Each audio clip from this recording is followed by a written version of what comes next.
And welcome to Backstage Sports Edition. I'm your host, Rob Eggers, along with Roy Herman and our special guest today. I'm not going to pull him up on screen yet. My special guest today is Coach Paul Dunn. I'm so excited to have you here, Coach. Thank you for coming on. You have a huge resume, and it goes all the way to the NFL. You were 6 years with the Falcons, 1 year with the Texans, and 1 year with the Browns. And you are a Pittsburgh Panther. Welcome to the show, Coach. I'm so excited to have you. It's great to be here, guys. Great to be here in paradise, and appreciate you guys having me on the show. I'm excited. And this is another historic day for us too, because Roy has moved in from Studio 300 down to his lair. Roy, let's talk about your new setup.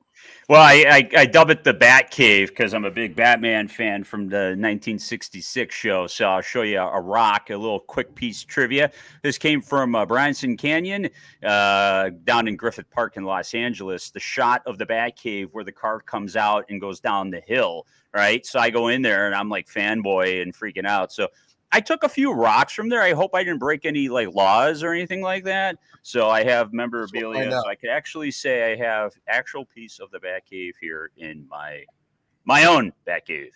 And that's amazing. And see, Coach, we like to talk about themes on our show. And obviously here on my green screen, I have a theme, which is a positive outlook theme.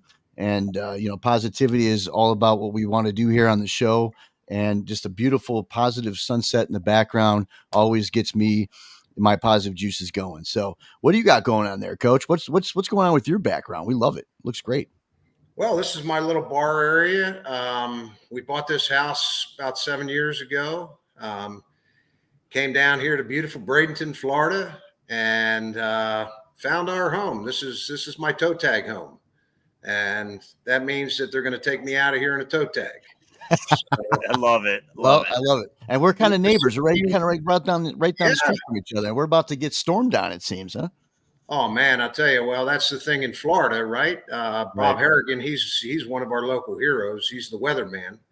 And if you ever move to Florida, for all of you people out there, particularly Roy being in Chicago and that, you're experiencing snow. But if you come down here, you got to understand. You get about a half hour of news, just like everybody else in the country. But, they could very well come on with the news of the day is the White House just blew up. But right.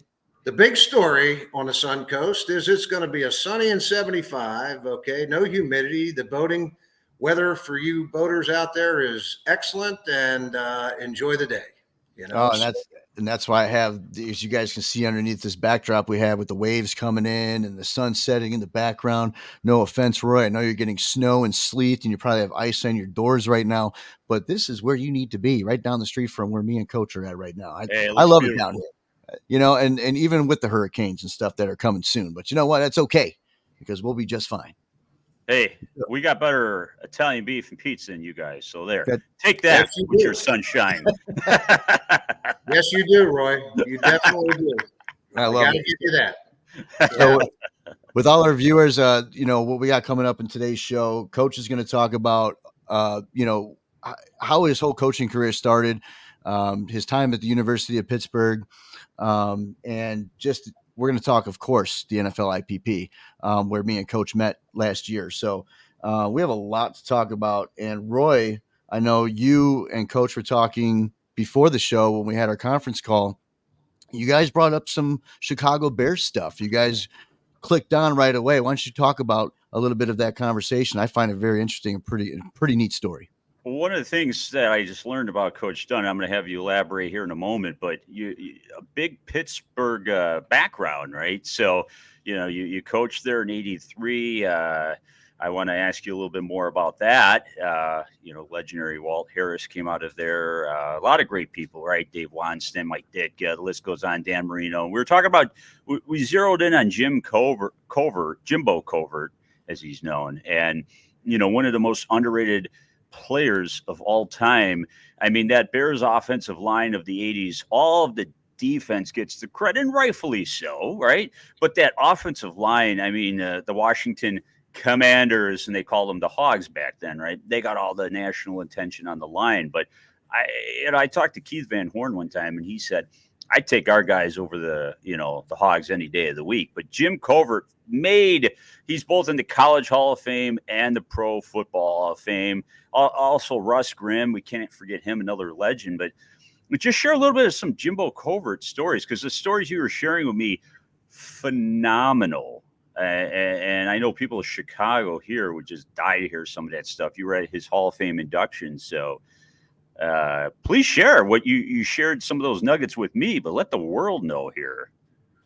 Yeah, well, Jimbo is one of the greatest men of all time, not only a football player, but as a person. And I had the good fortune of, in our senior year, he and Dan Marino were my college roommates in our senior year at the University of Pittsburgh. So, I'm not from Pittsburgh. I'm from Philadelphia. And I came up to Pittsburgh, and Jimbo and his parents embraced me and brought me in. And, weekends when we weren't playing football or that, we would travel down to the Beaver Valley area where there are a lot of great football players. I mean, you can name them, Namath, Dorsett, you keep on going. And one of them is Jimbo Covert. And, his parents would take us in, and Dad would take us fishing. Dad took us over to show us where he worked in the steel mill. Mom would always have an unbelievable Italian meal for us. No matter what time we got there, we could have got there at 1 o'clock in the morning. The table was set. That's just the kind of people the Coverts were. Mm-hmm. And, it's just an unbelievable experience to have an opportunity to say that I was associated with one of the greatest of all time. And yes, my wife and I went out to his induction in Canton, and, the contingent of Bear fans being there was incredible, and it was an experience of a lifetime. And I've happened to had the good pleasure of seeing Danny Marino also be inducted into the Hall of Fame. But Jimbo's induction was elaborate, and they did things a little bit differently than when Marino went there. Marino had a 5-day party, so Coverts had to be wrapped up in one night, and they went to the Canton Country Club, and the Bears put on a heck of a spread, and there were literally thousands of people there that we had an opportunity to meet. But it was a little different setup in the Canton Country Club, and the fact that there was dancing and you name it, of the Chicago dignitaries there, including the McCaskies, who were very, very cordial and put on the party, right? So kudos to them. And they spent some money, huh? Yeah, they spent some money. That's right. What? Yeah. I'm going to show this in the shot here. This is the George Halas autobiography, but Mike Ditka was once famously quoted as saying that George Halas threw nickels around like they were manhole covers. So it must be a family tradition there. Yeah, well, there were a lot of stories flying around there, but it was quite unusual because of the fact that, inside was all of the festivities with the bands and such, and the dancing. And the men from the Hall of Fame, they got their yellow jackets that night, so they showed up quite late, to be honest with you. The party didn't get started probably till 11 o'clock at night. How many people are crawling in there, Coach? Well, the party started at 11, but my wife and I were there at 8. So, yeah. Okay, we've been well on. And most of our Pitt compadres at the University of Pittsburgh were there with us. But Jimbo, in true fashion, he had everything set up on the inside, but on the outside they had this tent. Mm-hmm. And in the tent was a gentleman that was set up with just cigars there, okay? And that's all he did, and all the cigars were free. And that's where all of the brown liquor was, okay, was outside. So any of you that don't know what brown liquor is, I've got a few bottles back here in the bar. I could show you, but, not a lot of us are bourbon drinkers or what have you. We were more so beer drinkers, particularly going up in college. That's all we could afford. But I'll tell you, Jimbo went with the high-class brown liquor, and there were a lot of guys that were pretty screwed up after that night. Trust me. Yeah, but it was an unbelievable event, and of course the next day they had two classes that were going in, the class of 2020 and the class of 2021, because of the COVID year. So it was a wonderful, wonderful experience, and not a better guy could be worthy of such a feat than Jimbo Covert. You know, he was also in WrestleMania 2. Yes, he was. 3 parts, and one was at the Rosemont Horizon, now Allstate Arena, and he had a part in that. I think it was a Battle Royal Rumble that they had at where he in the fridge had a little hole in there. So oh yeah, absolutely. Wow, and he's a very successful businessman now, right, Jimbo? He oh yeah, in healthcare. He's like an executive, so he's got brains and brawn. He's not just a what you call a jock. I mean, this guy is a very intellectual man here, very successful. Well, you see right here, I have his Wikipedia pulled up right here. So I'm kind of, what you guys are chatting, I'm just giving the audience his Wikipedia. If you don't know who he is, now you do. Well, I started a Facebook page for him to get in the Hall of Fame because I said this guy was just as good as Anthony Munoz, who got all the credit in the 80s. Fortunately, he had a back injury, and I think that back injury at the end of his career had shortened it. Had it not been for that, he might have had a little bit more accolades. And the defense hurt his popularity as well because, the 46 zone got all the press. But, that offensive line and Covert was that anchor. I mean, probably the best left tackle. Well, he is the best left tackle in Bears history. So no question. Pretty cool. Well, people don't realize about Jimbo, and we had several others at the University of Pittsburgh, but he was a Pennsylvania State wrestling champion. And we also had Bill Fralick, who was also in that same WrestleMania. And, Jimbo told me the story of that. And they went into practice wherever the WrestleMania was held. And they went into practice on Saturday. Go figure, WrestleMania, and you're going to go in and practice on Saturday. And there were 20 guys that were involved in that WrestleMania. And Jimbo said 19 of them showed up to practice. The only guy that didn't show up was Andre the Giant. Wow. Who ends up winning the 20-man battle royale with the Fridge and Jimbo and Billy Fralick is Andre the Giant. And Jimbo said, you know what? We went into the locker room and there was a blackboard up there and they had us ranked from 1 to 19 in the order that we went out. He says, I was number 4. Okay. Wow. So Fralick, God rest his soul, who was another tremendous football player and 4th overall pick by the Atlanta Falcons. He had the indubious pleasure of throwing Jimbo over the top turnbuckle to get him the hell out of the ring. So Jimbo never let Bull lead that, live that down, that he got thrown out by his own teammate at Pitt. Oh, that's hilarious. Yeah. So that's awesome. All good. But Jimbo was a hell of a wrestler now. And we'd be in the locker room at the University of Pittsburgh, and all of a sudden guys would be horse playing around. And you'd look out in the middle of that Pitt logo, and you'd see Covert and Fralick and Hugh Green and guys that were Dave Pizzulli, who were state champions all in their own states in wrestling. And it was brutal. It was really brutal. Right. So Jimbo, was one heck of a wrestler. Yeah. It was only fitting that he had that moment in WrestleMania, and Rob and I are big wrestling fans. And fittingly enough, WrestleMania 40 is going to be in Philadelphia. Both of you guys' stomping grounds there. The right? irony. The irony. Right. Well, I didn't want to break your bubble and think that because I know you guys still believe. So it's kind of like Santa Claus. Right? Yeah. Hey, I'm not saying that The Rock and Vince McMahon aren't great athletes and all that stuff. And hell, I can name every wrestler that you had back in the day. My dad used to take us down in Philadelphia to the wrestling matches. And man, Bruno, huge wrestling town. Bulldog Brower, George the Animal Steel, the Iron Sheik. Iron Sheik. Keep on going. And we were huge wrestling fans. Yeah. And still are. Hey, WrestleMania 40. And it's funny you bring that up because we were going to talk about it a little bit because it's huge. It's WrestleMania 40. The Rock's coming back for his first match ever. And how long, Roy? Over a decade. He's now known as the final boss, Roman Reigns. I mean, yes, the storyline is great. I mean, we all know it's scripted. They went backstage with it. And, they talked a little bit about it. They broke the fourth wall.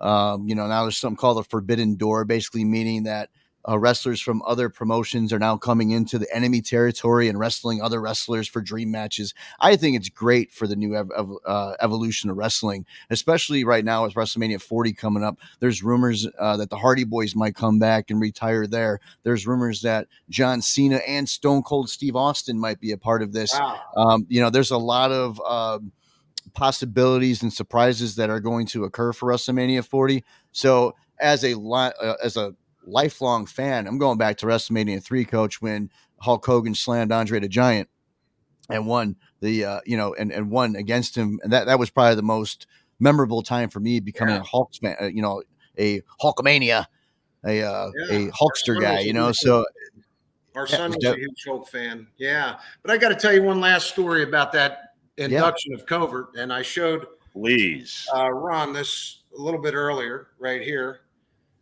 And wow.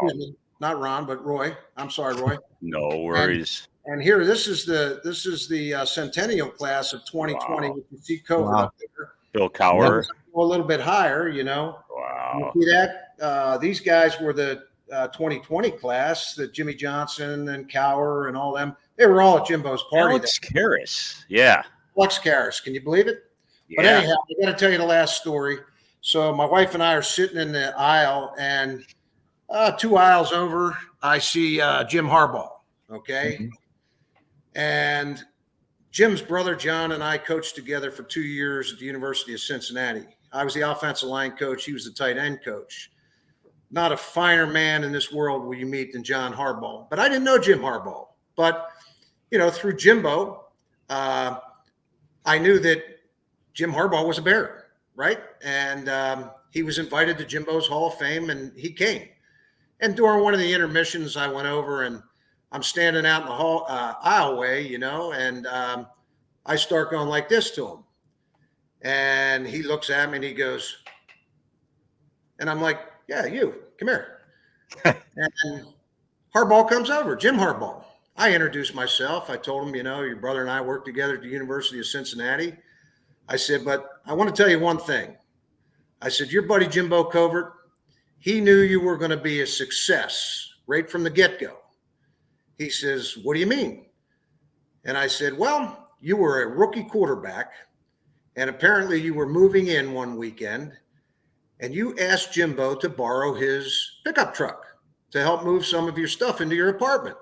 And Jimbo kindly loaned you that pickup truck. And he said, you know what?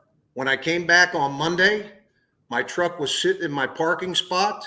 It had been detailed, and more importantly, the gas tank was filled. Yeah. So he said, I knew this guy right away was going to be a success. And I also told Coach Harbaugh that he sent John his clubs at one time at the University of Cincinnati, and John had his own set of clubs, and Dunny didn't have any clubs because I didn't play golf. And I still have Jim Harbaugh's clubs. I call them the Harbaughs. And every once in a while out on the golf course, because my game's so damn bad that, I'll pull the Harbaugh out and use it. It's a Woody. Yeah, it's an original Woody. Wow. Yeah. I love it. Yeah, the Harbaughs, and Jimbo loved Jim Harbaugh, and he knew he was going to be a success, and by God, he is. And their dad, Jack Harbaugh, he was the patriarch, right? He was the high school football coach, and so the sons, took after their dad. So, absolutely, props to Jack. Great family, and not better people would you want to meet. Yep. Coach, did you when both Harbaughs were in the Super Bowl, did you have the honor to be at that Super Bowl? Oh my God, you had to ask that, huh, Rob? Bringing up some bad memories there. Just curious. So I was coaching with the Atlanta Falcons in my 5th year, and we had some great years with the Falcons, as you can see by some of these balls and memorabilia behind me. Mm-hmm.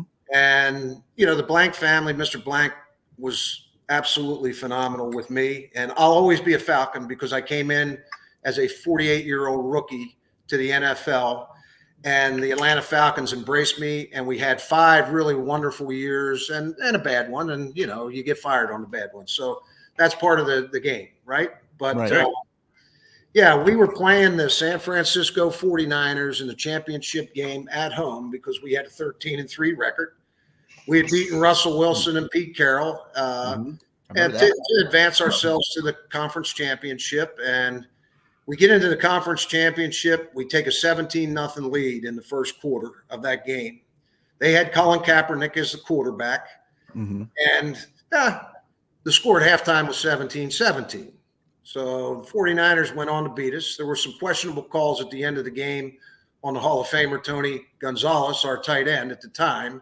But nevertheless, they ended up making it to the Super Bowl. So John and Jim got to play the brother ball hardballs in the Super Bowl instead of us Atlanta Falcons. I went out to my car where my family was all standing there, my son and my 2 daughters and my wife, and it looked like the dog just got killed. You know, it's like, I never seen my family as down as they were after that game. You know, they had their ticket already written out to the Super Bowl and they were gone, 17-0. And kudos to Jim and his staff and the San Francisco 49ers for coming back and beating us. But, I said to them, the sun's going to come up tomorrow. And it did. And, we were that close to getting to the Super Bowl, and you realize, like, in your lifetime, you don't get that many opportunities. And that was one of our opportunities. And I don't know if I'll ever have that opportunity again, but it sure was a good run while it lasted. Yeah, and that's something I like to hear. And I'm sorry for bringing that up. That wasn't meant to because I know we talked about that before, and that wasn't a segue into that. No, I wasn't meaning to put any darts at you, but no, that's a good story. I mean, honestly, a lot of people out there, they like hearing stories like that. I mean, and it's unfortunate because you see the people that are out there, the players and the coaches that go to the Super Bowl and they lose the Super Bowl. Do you feel it's worse? And I mean, losing it at any game is bad, right? But do you think it hurts more, maybe losing a championship or a Super Bowl and watching them celebrate on the field for, because they're both pretty relevant to each other? You just won a conference championship and you sit out there and watch them with that. Or is it also, hard as losing a Super Bowl, or is it worse? Like which one is it? Well, I don't know. I never lost a Super Bowl, so I'd never been in the Super Bowl to lose it. But you'd have to ask my friend Marino that. He got in as the youngest quarterback ever, I think, in the Super Bowl, and everybody thought he'd be there for the next 20 years, and that was his last one. So I'm sure it hurt, and I think it does hurt Danny to this day, that he doesn't have that in his resume as a Super Bowl champion. But he's a champion in every other way. But I just know that it surely hurt in conference championship, and it took a lot of beer for us to get over that. That's for sure. But the sun did come up. And I think that's where I'm going with it too, is that, you have friends and players and coaches that have been in the Super Bowl. I'm sure they can tell you that, hey, this sucks. We've been, the players even just sitting out there and watching, and obviously the emotions are running wild. And I mean, look at Tom Brady, even look how many Super Bowls he lost. And, I don't know. I think just like what you said, it takes a lot to get to a Super Bowl, and you're not sure if you'll ever get there again. So you kind of, that one hurts a little bit. So, I mean, it's a lot of work. Happy team at the end, right, guys? Right. Absolutely. Right, Roy? Rob? Yeah. I mean, that's the way it goes. That's sports. That's sports. It's so hard to get there, like you said. And I just watched the documentary on the Buffalo Bills and those 4 Super Bowls. So Jim Kelly, right, getting to 4 straight. I mean, that my God, 4 in a row. And it's just, hey, at least he got there, right? But I mean, it's hard because going back to Marino, we think that he would have been there. They beat the Bears in '85, right? The one loss that the Bears had was to, Marino and the boys on Monday Night Football there. So, I mean, I think careers, you can't just associate them with Super Bowl victories. You have to look at everything else that goes into it. And I really believe Danny kind of got screwed there because Barry Sanders in '99 or whatever was talking about wanting to get traded out of Detroit because he never got to Super Bowl. If you would have gave him Barry Sanders, Marino and him, because, he had the Marx brothers, right? Duper and Clayton. And, he always, but the one thing that Danny didn't have was a running back. And if the Lions would have just let Barry go there and they might've got one, but we'll never know, right? No, we'll never know. That's for sure. Know. But yeah, I'd like to have you as my personnel director. That's for sure. Yeah. Roy's the man. And I mean, and just speaking, one quick story on how does it feel? I'm still not over the '06 Bears Super Bowl loss. In fact, it hurt so bad that when at the end of the game, when the Colts were going to go up and get the trophy, I popped in a VHS. Yes, VHS. In '06, still was using those, but I popped in the '85 Super Bowl, and I had to watch, Mike McCaskey and Mike Ditka accept the trophy, and and watch that because it hurt. Being in Chicago and the Bears won in '85 and the Bulls, we weren't used to getting to a championship and not winning it. So that was the first taste of, oh my God, that really hurt. And the only thing, like I was telling you, the consolation prize was that Calvin Hayden, who was a Hubbard High School, University of Illinois, played for the great Bob McDougall at Joliet Junior College. Yep. He got that interception and ran it back for a touchdown. So that was the one silver lining for me that, helped a bleeding heart at that point that, a local kid achieved a dream. So, yeah, well, that was Lovey coaching that team, right? Lovey Smith. Yep. Yeah. The only coach to get fired at 10-6, but that's okay. Yeah, he's a good coach in himself, and did a great job with the Bears. But, Iron Mike, Jimbo used to say that sometimes they'd be in the dog days of camp, and Iron Mike would come into the staff meeting, and he would ask the staff how the practice went. And if they said good, he'd say, okay, just take that script that you had today and flip it over and run it the other way. Okay. So, Ditka was one of those Pitt guys that tried to make things simple, and he won with a lot of great players. There were a lot of great players on that Bears '85 team. And hey, maybe Lovey didn't have the right chemistry on the other team. It's the players, Our coach in college, Coach Sherrill, Jackie Sherrill, always used to say this: I've never seen a coach make a tackle or run a pass back or catch a pass, or run a kickoff back. Players win games. And boy, we were stacked, and Jackie had a lot of great players at the University of Pittsburgh, and we won a shitload of games. Right. And speaking of Pittsburgh, I want to talk about that. So, you're a Philadelphia guy. What made you decide to be a Panther? Well, Pittsburgh was the Alabama of the late '70s, early '80s. And I think in Danny's acceptance speech, the Hall of Fame, he made mention of lining up against Alabama in the morning and kicking their ass, and then going and playing Georgia in the afternoon and kicking their ass. So we had, on the team that I was on, if you can imagine that, we had 5 professional Hall of Famers and 5 college Hall of Famers. Marino, you had Covert, you had Grimm, okay? You had Chris Dolman, who a lot of people don't realize. Chris Dolman, Vikings. With the Vikings and later with the Atlanta Falcons, he was on the scout team when he came in as a freshman. That's how good that football team was. So we were loaded with a lot of great people, and then you go into the college Hall of Fame, and you got Hugh Green and, the other pro Hall of Famer, and they went in on the same day. They also came to college the same day, was Ricky Jackson, who was one of the most phenomenal players you'd ever want to meet in your life. The New Orleans Saint linebacker, right? New Orleans Saints. Yeah. And Ricky and Russ went into the Professional Hall of Fame the same day, which was awesome. It was absolutely awesome. So, and then the college Hall of Famers, you had Mark May, who won the Outland Trophy, and Billy Fralick and Hugh Green and, Marino and Covert are all in there. So they're dual college and pro football Hall of Famers. And it was just a great team. It was a phenomenal team. And, what can you say? We won a lot of games and had a lot of fun doing it. That had to be an honor for you. I mean, in '83, based on your, resume, Wikipedia there, you were an assistant coach, but being a part of that, what an honor that it had to be for you to just be a part of that, right? And be around those guys. And I'm sure as you stated, you still talk to a lot of those guys and see them. So it's a fraternity, and kudos to you having that start like that. So what a great way to break in. the Pitt fraternity is a very, very close-knit fraternity. And, you know, I realized, like, I had a brief tryout with the Tampa Bay Bandits in the initial year of the USFL. Coach Steve Spurrier was the head coach. And, you know, I made it to the last cut and I wasn't good enough.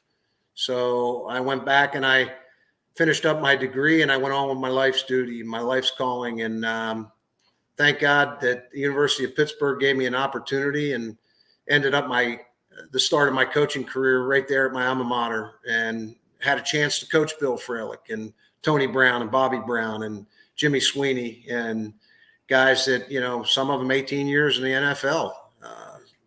But one guy we haven't mentioned yet, have you crossed paths with, or you talked to Dave Wannstedt at all? He's another Pitt guy. Yeah, you know, Dave, Pitt grad, and Dave gave me an opportunity to come back to the university as a full-time coach at one time. And we spent 3 good years there. And then off I went to the Atlanta Falcons. And, you know, like I said, 48-year-old rookie in the NFL. So I think in the long run, Dave possibly helped me get into the NFL with his ties with the Bears and also with the Miami Dolphins and such, and had a long storied career, you know. And hey, in my original freshman year, Jimmy Johnson was our defensive coordinator. Jeez. Okay, Dave Wannstedt and Tony Wise were graduate assistants. Tony Wise, legendary, by the way. Yeah. I mean, we had Pat Jones, who was the head coach at Oklahoma State after all those guys left. So, you know, we had a phenomenal staff that has had tremendous success, and I learned a lot from those guys. I really did. Wani's big now, you know, here in the media sector. You know, he goes on NBC Sports. He does a show, and then he goes on Odyssey's AM 670, The Score. And he's got a lot of Jimmy stories and Tony Wise stories, which is great to listen to. So, yeah, he would. Know, yeah. My vision, and I think, Rob, I think I could speak, you know, for you, or hopefully you feel the same way, that you would be our Dave Wannstedt on our show, right? And we would have you on more often, and you would definitely come back, because just in a little short time, you know, talking to you, the respect factor here is immense. You know, you're a humble guy. Everything that you've been through, and taking the time to come on our show, right?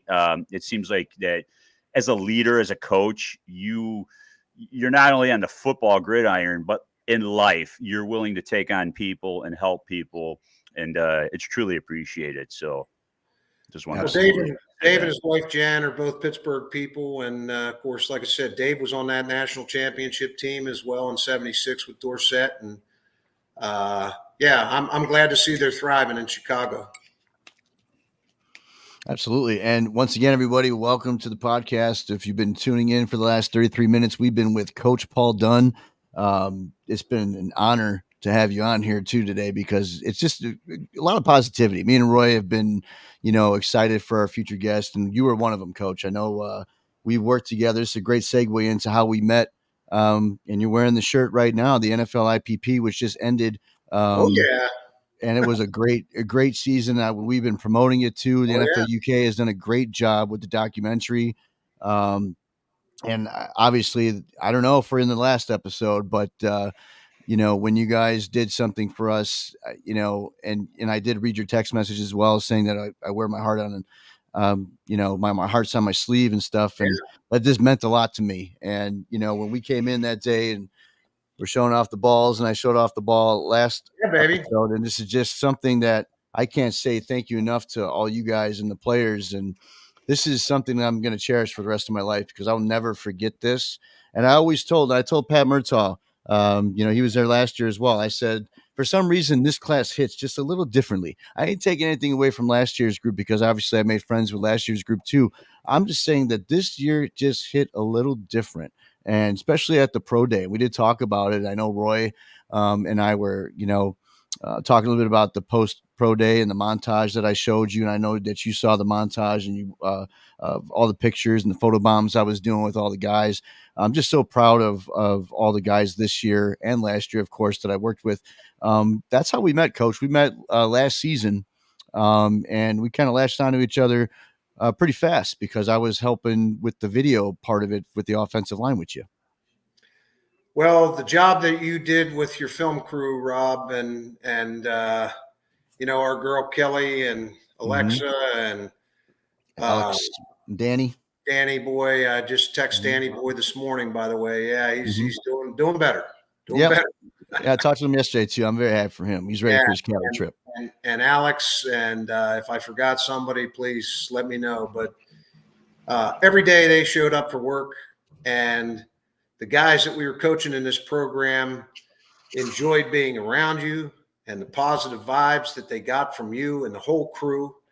And that made the program go so much better. It really did. And for the past 2 years, we've been really fortunate to have you guys, really. And to see the hard work that you guys put in is incredible. I mean, it's just incredible. I never realized my whole life, like what went into filming. And, right. It's a tough job. And, you guys did it and did it with a smile on your face, and it rubbed off on our players. And kudos to you. I appreciate that, Coach. No, that means a lot. And and even the Skill Show crew, and shout out to Skill Show because Tom, I'm from Seattle, right? Yeah, yep, and from Seattle, Skill Show. So shout out to them. Without them, none of this is possible. So definitely want to make sure that they get the credit for it. But putting the team together, Alexa, Alex, Dan, Kelly, myself being the foreman of this project was just an honor again to be back for a second season and just to witness history. There's a lot of history that was made as Harry Malander. I think I'm saying his last name correctly. Yeah. He is the first British kicker to ever kick at a combine. So that is some history that was made in Indianapolis. Right. Then they were also at the pro day, which everyone killed it at USF. And I know you were a proud, coach there because all the guys, they just killed it. And then obviously that's been publicized. Louis Rees-Zammit has signed with the Kansas City Chiefs, and our buddy Charlie, good old Charlie. Good old Charlie. I love that kid. He's such a good soul. I was chatting with him the other day, and he told me in text, he goes, Rob, I'm very proud to be a Saint. I woke up this morning as a Saint. It's just unreal. So hopefully I get to chat with him later down the line just to hear about his, experience. And I know Louis, I told a little story. I was walking to the bathroom, Coach, at USF, you had to kind of walk across the field, go to the bathroom in the corner there. And Louis just got done running his first run. And Louis is like, oh, fuck, what's taking so long for the second one? I go, relax. I had to put my hands on so just relax. In the nose, out the mouth, bro. Who the hell are you? You're Reese Lightning. You got this, bro. And he's like, oh, you're right. So I walk away. And that's when he pulled out that 4.43. And then I remember when he was walking past me, just gave me that nod and a wink, basically just stating thank you because, of course, he had media all over him. And I'm just very proud of Louis, man. I look at Louis. I didn't know who Louis was. I'm going to be honest with you. I didn't know who Louis was when he came in. I was like, oh, who's this rugby player they're talking about? Oh, it's him over there. So then I was like, all right, look up some tape on him. And holy shit, Coach. Like, I even had the ability to watch him just take off, and just not only his takeoff speed, the timing with even George. And shout out to George, by the way, George Reynolds. He's been a great quarterback for this IPP. So he's the one that's been throwing and teaching the tight ends and wide receivers. So shout out to him. I was shouting out everybody tonight. So, right. But anywho, Louis, just watching his pivots, and then learning that he grew up watching Deshaun Jackson and wanted to mimic his play. And same with Praise. Praise is another one. Probably the fastest at the pro day, by the way. I think he ran a 4.38, if I'm correct. Yeah, he went 4.36. No, you don't want to take those 2 tenths away from him. But yeah, he was just watching his stride. They both reminded me of a Tyreek Hill. Like Louis has that Tyreek Hill speed after 40 yards. His burst he kicks in. He was clocked at 24 miles an hour, everybody, in rugby. 24 miles an hour, and he can hit that stride in the NFL with no problem. And I think, Coach, and I think you can agree with me with this, I think he's going to do just fine in Andy Reid's offense, and he might even make it into the main roster before the season starts, especially with what's going on right now with Rice. in Kansas City. Who knows? That spot is open now. So with that said, with Andy Reid and me being an Eagles fan for my life, and I'm prouder, Andy being a champion, which he rightfully deserves, and knowing his offensive mindset and what he could use Lewis for. I know he sees speed. I know he sees Tyreek Hill. I know he sees another threat and a weapon once he becomes that guy. And with the new kickoff, what I was getting to, the new kickoff rule, I think it's going to benefit Lewis very well. Oh, yeah. Well, what people, fans don't know about Lewis of Wales, okay? I call him Lewis of Wales. Mm-hmm. And this is Dunny of Bradenton right here, okay? So we've been knighted, right? We're all knighted right now. Mm-hmm. And the thing with Lewis of Wales is that he walks in a room and he commands respect without saying a word. I mean, he's the shining knight in armor. He's the guy that gets all the dates at the prom, okay? He's got the shiny white veneers. He's got the slick back hair. He even the best skin of any male I've ever seen. Best skin of any male I've ever seen. And he even gets in the huddle and he smells fucking good. Okay. So, Lewis of Wales is the complete package. Okay. Right. And what the fans out there might not understand, when they had their pro day up at USF on Wednesday, Lewis of Wales immediately got on a plane to the Browns. Right. Okay. He left the Browns office with an offer in hand, which he didn't open. He went the following day to the New York Jets, which he left with an envelope of an offer and did not open. He comes back to Bradenton for the weekend, puts his little bungee on, goes swimming, the whole works. Okay. And he goes back out to Denver on Monday. He comes out of the Denver office with an offer, okay, which he didn't open. He gets to Kansas City on Tuesday, and I'm standing out on the field with James, and I said, James, where's Lewis of Wales today? He said, James Kansas Cook, City. by the way. And I said, are they letting him out of the building? Mm-hmm. James didn't quite understand what I meant. And, the oldest tactic in the world, Coach Reid, being an elder statesman in the NFL, he wasn't going to let Lewis of Wales go out of that building without signing a paper. So, it might have been a phone call from Patty Mahomes. It might have been a phone call from Taylor Swift. Who the hell knows, Taylor's like, he's cute. We need him on the Chiefs. Yes. Andy Reid is one of the all-time greatest. And he was not letting Lewis of Wales out of that building because he knows that he can help him win. Right. And you're right, Rob, with these new kickoff rules, like Lewis of Wales, I see as a kick returner who is now going to have to actually receive the ball and run with it, right? Something that hasn't happened in the NFL for decades now. He's got to make sure he doesn't hold the ball like this, like rugby does. No, you got to eagle claw. You got to eagle claw that ball, okay? Yes. You know what an eagle claw is? There you go. There's the eagle claw. You've been taught well, buddy. Yes. Anyhow, Lewis of Wales went to that building, and I'm telling you, the Chiefs had no intention of letting him out without signing that contract. And he didn't even know what the other contracts said because he never opened them. But he had a slate of maybe another 5 teams that he was going to go visit. And I told Green Bay was one of them. Coach Reid is not going to let that man out of that building, and they didn't. Nope. So, hey, kudos to the Kansas City Chiefs. I spent 5 years in the great state of Kansas, all right, working at Kansas State for legendary coach Bill Snyder. And I know how passionate those fans are. And hey, fans of Kansas City, if any of you are watching, you got a phenomenal athlete and an even better person. Absolutely. He's all yours, boys and girls. And I'm going to be rolling on the scroll down below here, ladies and gents, some, social medias to follow. And you'll see right there at Charlie Smith 5. That's Charlie. He just signed with the Saints. Congratulations to him. He's going to kick the damn 70-yarder, coach. He's going to kick the 70-yarder. I know he's going to kill it.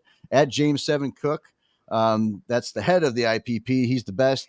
You got Jotham. You got Harry. You got Sam. And you got Primetime, which is Florian, which is Flo, aka Flo, Mark, and then of course you got Praise and Lewis right there. So if you want to follow Lewis, he's right there.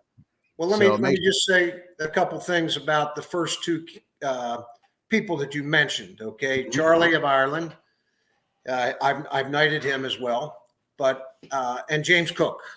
Yes. Okay, so Charlie came into the pathway as all the kickers did this year.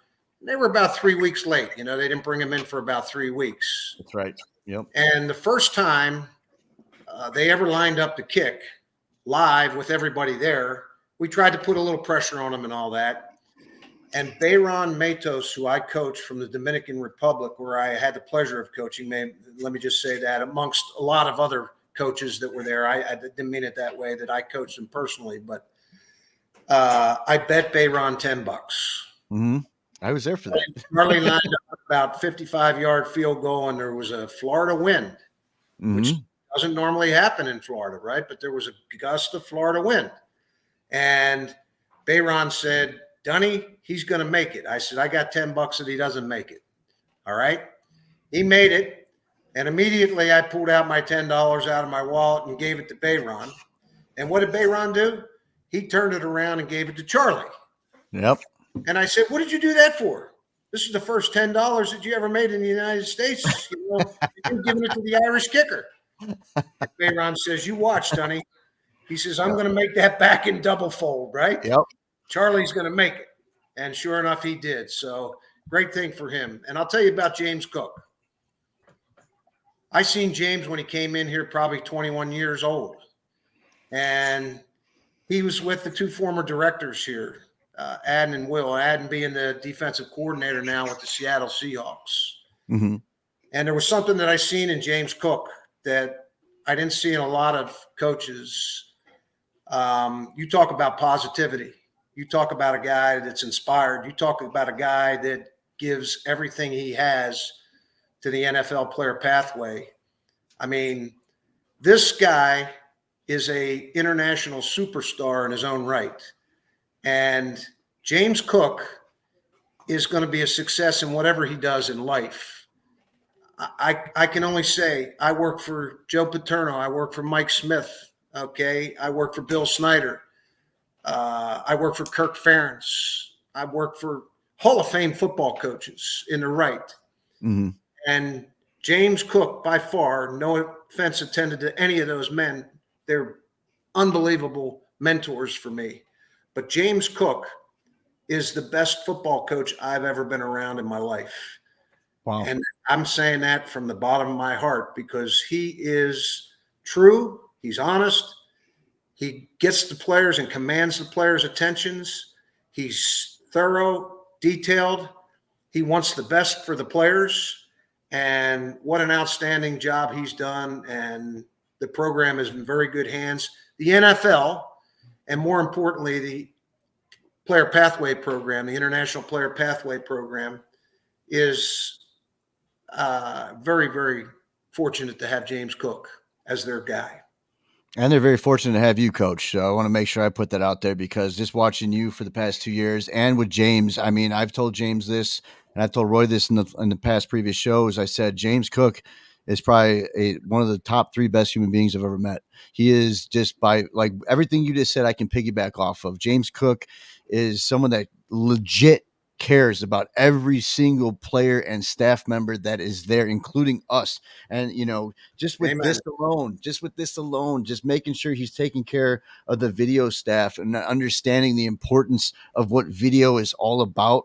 And, you know, when people say, some outsiders would say, you just did video. Why do you deserve a ring? I go, do you understand? Like, you know what? I wouldn't even need to explain myself to that. But people like us that understand why we're doing this and people that want to listen and maybe become a videographer or a coach in the future for the NFL or professional sports, whatever the case may be, this is the show you want to listen to because this is the feedback you're going to get from us. We've been there, we've done that, and we're proud of it. We're humble, we're modest. We give the credit where credit is deserved, and James Cook deserves all the credit in the world. If you don't see this man being interviewed before this year's Super Bowl, I would be shocked because this man is creating monsters and the teams are trusting James and exactly what you said, Coach. I remember one time, even just coaching with you, James can be 4 miles away Okay. And I know I'm being facetious right now, but he can be 4 miles away and he can see Praise running the wrong way. Praise, keep your head up. You pick your head up, you do this, you go faster. What are you doing?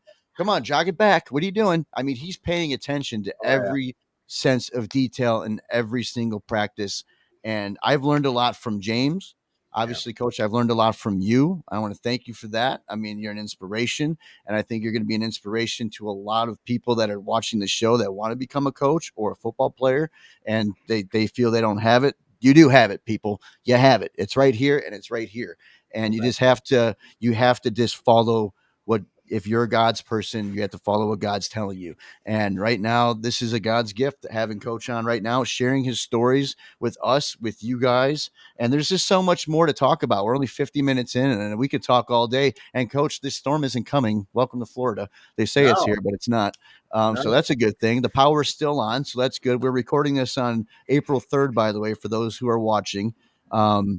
Yeah, we're not going to blow James up anymore because I got to work with him for the next 3 weeks. So, and James, and we'll finish with James right here. James is a future guest on the show. He wants to do it.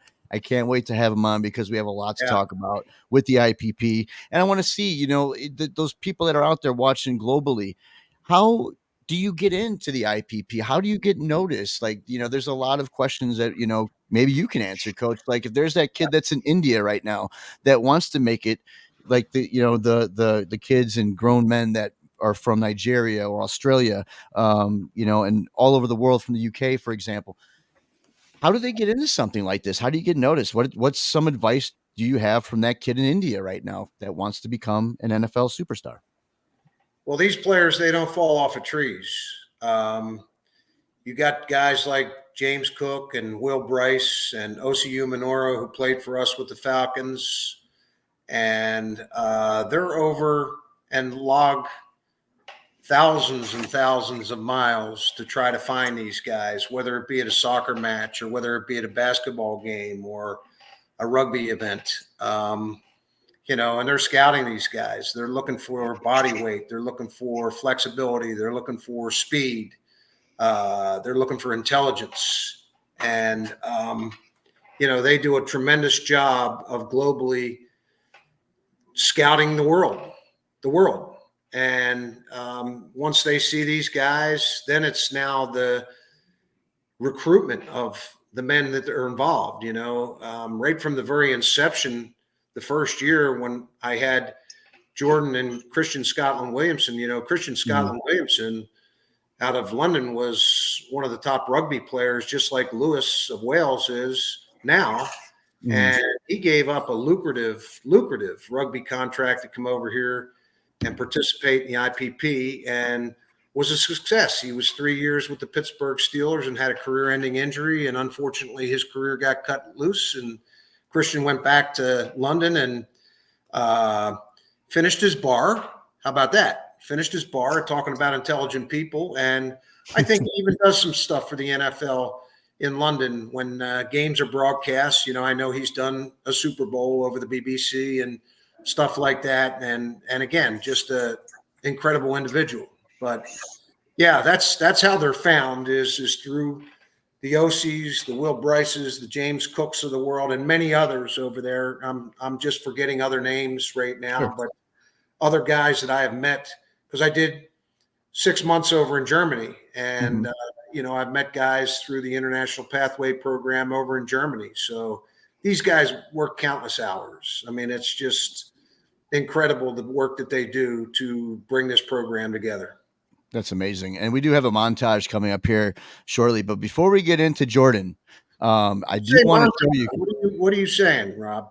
What's that? I don't know what a montage is. Oh, the Rob, good old photo, montage. Do you know what a montage is? I think it's like a collage of, like you take pictures and you make a book and then you put all these pictures together, like a collage. I think that's what montage. Montage, yeah. But only on the video side. Thank you, Roy. In the University of Pittsburgh language, it's a bunch of pictures. So pretty much, yeah. So I got a bunch of shit that Coach sent me earlier that we're gonna show later. So that's the best way. Yeah. Woo!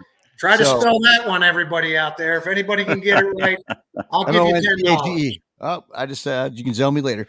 So I wanted to pull up. Charlie real quick. We were there for this. Alexa actually videotaped this for the NFL UK and sent this video in. And I want to show this 60. And we showed it on the last show, but I got to show it again. So let me just show you what's going on here. Got a good old Charlie. Oh, this is the Charlie. hooker. This is the hooker. Yes. This is the hooker. This is the hooker. So bring this up. And there's Lewis right there. So here it is. Yeah, baby. No good.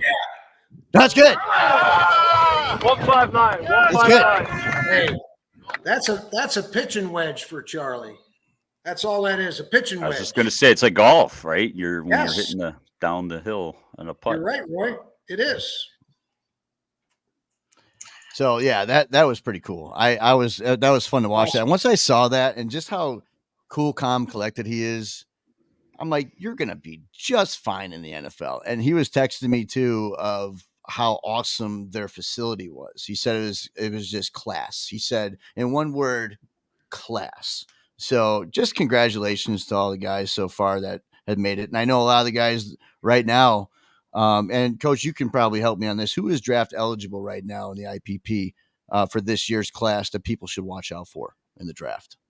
Yeah, Bayron and Travis, and I believe Praise. Okay. I believe those three are the only draft eligible players. Okay. And they've been getting a lot of they got a lot of attention this year's pro day. So I think they're going to be just fine. So I'm excited for the draft for those guys. And guys, everyone watch out for IPP players because you're going to be shocked. And I like I said earlier, I think Lewis is going to do just fine in Kansas City. Andy Reid knows what he's doing out there. And I think when he sees something, he sees something. So watch out for Lewis. I think this is going to be a good year for the IPP overall as a whole. So, and with that said, I wanted to go ahead, chime in real quick too. And you talk about this program. I think back to guys that were maybe ahead of their time, and they had this program back then. And one is Christian Okoye, right, the Nigerian nightmare. Yep. Played for the Chiefs, and then you had Donald Bikwe, who was a kicker out of Clemson.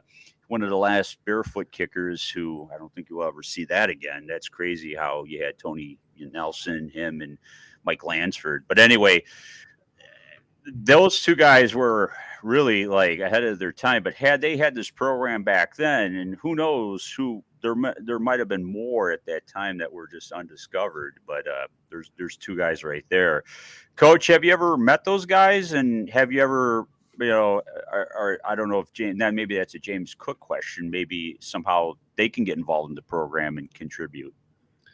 Yeah, Roy, I have not personally met those men, but I have a lot of connections in the NFL, and you're right. I mean, there's been nothing but high praise talked about those men. So they are pioneers of this program, and they represent the program very, very well. That's awesome that what you guys are doing today and giving people a chance that might have been overlooked or never had a shot. And I just had to give credit to those two men right there because, again, I think they were trailblazers ahead of their time, so to speak. And I have not met them personally, but like I said, the guys that I know in the NFL that have had the good pleasure of coming in contact with them have had nothing but good words to say. Yeah. That's amazing. And so getting right into it too, we're still in the IPP here, and you had the honor and to teach this man from rugby to football, Jordan Mailata. Let's talk about him. What was your first impressions when he came into the IPP? Well, Jordan, he came in, I believe, in either 17 or 18, and we already had a program established here at IMG Academy, that was called NFL Combine. And the concept of NFL Combine, I was introduced to it by Sugar Bear Ray Hamilton, who was a great player in his day with the New England Patriots, and he happened to be the defensive line coach with the Atlanta Falcons when I was the offensive line coach. And what ends up happening is we're both fired and out of jobs, and we're looking for jobs. And Ray basically says, well, Dunny, I know that you're a lot younger than me, and you want to get back in the NFL, and I wish you the best of luck, but I got this gig down here at IMG Academy, and this is kind of what the concept is. So agents, they secure a player, sign a player, and then they need somewhere for that player to train for the next 2 months to get them prepared for the Indianapolis Combine, usually at the end of February. And there were a lot of coaches like Ray and myself and Coach Fitz and Larry Kirksey and Stan Hickson and Todd Howard and, Jeff Blake and my man, Ernest Biner, who is one of the best people in the world, Ernie. And, Ernie was the only guy that really had been there longer than I have. And Anthony Beck, I mean, I can go on, Henry Ellard. There were guys that came in, Jim Herman, guys that came in that were basically, either sidelined a little bit from the game and needed a gig to go to for 2 months. And what better place could you go to? So in essence, I basically came down here in that year and I never left. So I liked it that much. And my wife and I ended up deciding to retire here at an early age.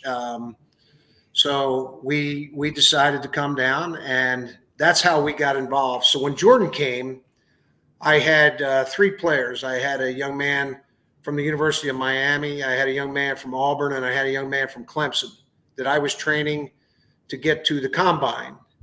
And Adden, who was the head of the IPP program at the time, he asked us coaches if there was a position. Now, there were only 5 guys in the initial class. So Jordan happened to be one of them. And,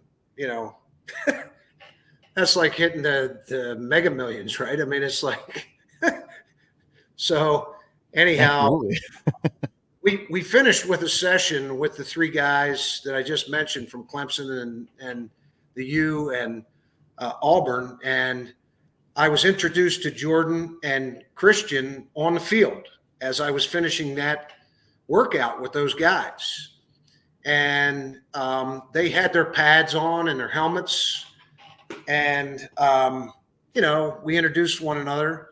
And Adden said, Dunny, these are the guys you're going to be working with. And I said, okay. So, boom, I went right into the stretches and the drills and everything like that. Well, a normal drill that would take you probably with 2 guys, maybe a minute and a half to complete, just a bag drill, running over bags, agile bags. 35 minutes I'm into this drill in the Florida heat. And these 2 men were straight off the pitch, okay, from their respective countries, Australia and Britain. And, they knew nothing. They didn't know what an agile bag was. They didn't know run over, go sideways, go backwards. So I figured it was very hot and I better get them a drink.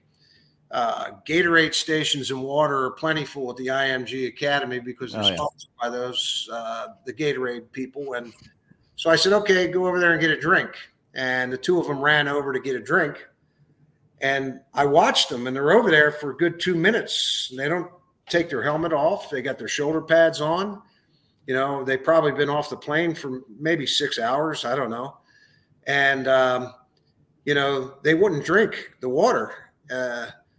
And then all of a sudden it was like Thelma and Louise. They took the dive off the cliff. And they took the Gatorade and the, paper cup, and they tried to drink it through their face mask. Well, of course, they didn't get a drop in their mouth, right? And I've seen someone do that this year too, and it's funny. Go ahead. It's just like Rob said about James. Well, Adden was even worse. He came from 3 fields across, right? Mates, that's not the way we do it. And I'm belly rolling. I'm laughing my ass off, right? I'm dying right now. you know. And I'm in my mind, I'm saying, I've been accused of fucking a lot of guys up in their lifetime, players and that, but yeah. I can't screw this one up. They can't even take a drink, right? So, oh man, Adden had to come over, and of course, the equipment guys had geared them up. They put the helmet on, they buttoned the chin strap, they put the shoulder pads on, and tapped them on the ass and get out of here, So they had no idea of how to take it off or get water to their system, and that's kind of where they were. And it's just refreshing to see guys that are at that stage starting football, and now the guy arguably is the best left tackle in the NFL, and I'd like to see a better one. I know that guy from San Francisco is pretty damn good. Same thing with the Cowboys, but Jordan Mailata is, if not one, he's top 3. That's for sure. And not a better person would you meet in the world. And what an international superstar he's become. Right. He not only sings, he is involved in charitable events. Him and his wife Nikki, they came down here. I had an opportunity to meet Nikki for the first time here at IMG Academy, and she's as beautiful. Sweetheart. So he got himself a charmer there. And like my family, I'm the youngest of 6. My family, I have 4 brothers and a sister. They're all back in Philadelphia. And my daughter, our oldest daughter is Philadelphia for the last 15 years or so. And the Jordan Mailata in the city of Philadelphia is one of the most sought after personalities in not only football, but in entertainment. I mean, this guy sang with Patti LaBelle. Him and Kelsey and Lane Johnson had a Christmas album. I remember that one. That they put out. They were in a commercial together too, weren't they? Like a Downy commercial or something. Yeah. And immediately when this album came out, it was sold out. You couldn't even get a copy of it, And that's how this guy was on The Masked Singer. He was the. He was on The Masked Singer. He was on The Masked. I didn't know that. Wow. My sister calls me from Philadelphia, and she says, "Paul," she says, "I think Jordan Mailata is the artist Thingamabob." No way. And I said to my sister, I looked this shit up. "Have you been smoking dope?" I said, "What is Thingamabob? What is that?" She says, "It's The Masked Singer. Have you never seen it?" I said, "No." I said, "I've not seen The Masked Singer." She says, "Well, turn it on and tell me if you think that the artist Thingamabob is not Jordan Mailata." And sure enough, it was Jordan Mailata. Wow. So that's a nice nugget. Oh yeah. And Jordan to this day is just the salt of the earth, a wonderful, wonderful person. Celebrated his 21st birthday down here. My wife said, "Paul, you got to have Jordy over for birthday cake." So we invited Jordy over for birthday cake, and she made him a really nice homemade cake. And we invited all the IPP players and staff, had them in for a barbecue, and presented the cake to Jordy. And my wife says, "Man, I feel terrible." She says, "I went out into the dollar store today." She says, "And I was trying to look for candles for Jordy." She said, "But I could only find a 2 and a 5. And, he's 21. And I said, "Dad, don't worry about it. Just put the damn candles on the cake and light the thing. He ain't going to worry about that." So my wife presents the cake to him, and she says, "Jordy, you got a choice. You can be 25 today, or you can be 52. Jordy said, "Oh, love." He always called my wife Love. He says, "Love, I think I'll be 52, okay, this year." And sure enough, I think we have a picture on that montage that Rob has of Jordan sitting there with his birthday cake with a big 52 on it, But what a fantastic person and a really, really talented guy. There it is. Boom. Jordan Mailata, there it is. Can you expand that? Oh, Sure no. can. That's as big as you get. Let me get it up. So there it is. Boom. There's Melody's cake with the 52 on there. And Jordy is young by Florida standards, okay? Because Florida is the oldest state in the union. Yes. So that 52 that he has on his 21st birthday cake is relatively young speaking around here. So, there it is. Well, he's great for 52, and he's still playing in the NFL. Oh my goodness, it's ridiculous. Yeah. Something in the Florida water down here, I tell George you. Blanda, right? Yeah, and they used to issue us over at IMG golf carts. It was the first thing that they'd give you. So, fat old guys like myself didn't have to walk 2 miles across campus to get to practice. And all of them would have like NFL, Paul Dunn on it, or NFL, Ernest Biner on it. So it was the first issue that they did when you came in as a coach to work here. And, it was year 2. There were 2 things that happened. Kareem Hunt, who was here in the combine practice, who's a really good running back. I think he's playing with the Browns right now. He's back with the Browns. Yep. Yeah, out of Toledo. And I had a young man named Thor Miller, who's a local but played for McNeese State, and I was mentoring him here. And Thor kind of knew vehicles, like he knows auto mechanics, so he was able to govern Kareem Hunt's golf cart to get it to go about 50 miles an hour, right? So Kareem Hunt was going across campus with these golf carts at about 52 miles an hour. Oh my God. We were called in by the safety department and had a come to Jesus meeting. And, that was it. So we calmed down on that. But Jordy, the one weekend I was going away, and he says, Dunny, he says, do you fancy if you loan me your golf cart for the weekend? He says, I can't ride these fucking bikes everywhere. I'm too big for the bike. Oh, the blue bikes, I call them. They're from the Wizard of Oz bikes. I call them monkey bikes. Yeah, they got a little parrot on them and squeaks, and you see them. Yep. But anyhow, I said, okay, Jordy. So I gave him the key to the golf cart, and I'm telling you, it was like giving him the keys to the Cadillac. And he had a smile on his face, and I said, now look, I'm coming back on Monday, so don't fuck it up, okay? Boom. I come through the back gate of IMG, and the guard says to me, are you Coach Dunn? And I said, yeah. He says, do you have cart number 6162? I says, boy, I don't know. I says, but I very well could. He says, well, it's turned over on its roof, okay, in the, into the campus. So Jordy went joyriding on a Saturday night and turned my golf cart over, and golf carts were eliminated from there on out. Okay? Oh, wow. That's hilarious. They introduced the bicycle to us and convinced us that this was new and it would keep us in shape and, the whole work. So anyhow. Did you get a DUI on one of those carts? Oh, yeah. I mean, you could down here. I might or might not have ridden a golf cart back in the day under the influence on the golf course. So. Yeah, well, I don't know if they were under the influence. I know they like to stop up at Applebee's a lot, and that would that was probably another story. Is we had nutritionists here on campus. Jackie, she's a wonderful lady, and still she's here, and she's just phenomenal. But Jordy and them guys. The nutritionists would measure and monitor everything that they ate, all right, through breakfast, lunch, and dinner.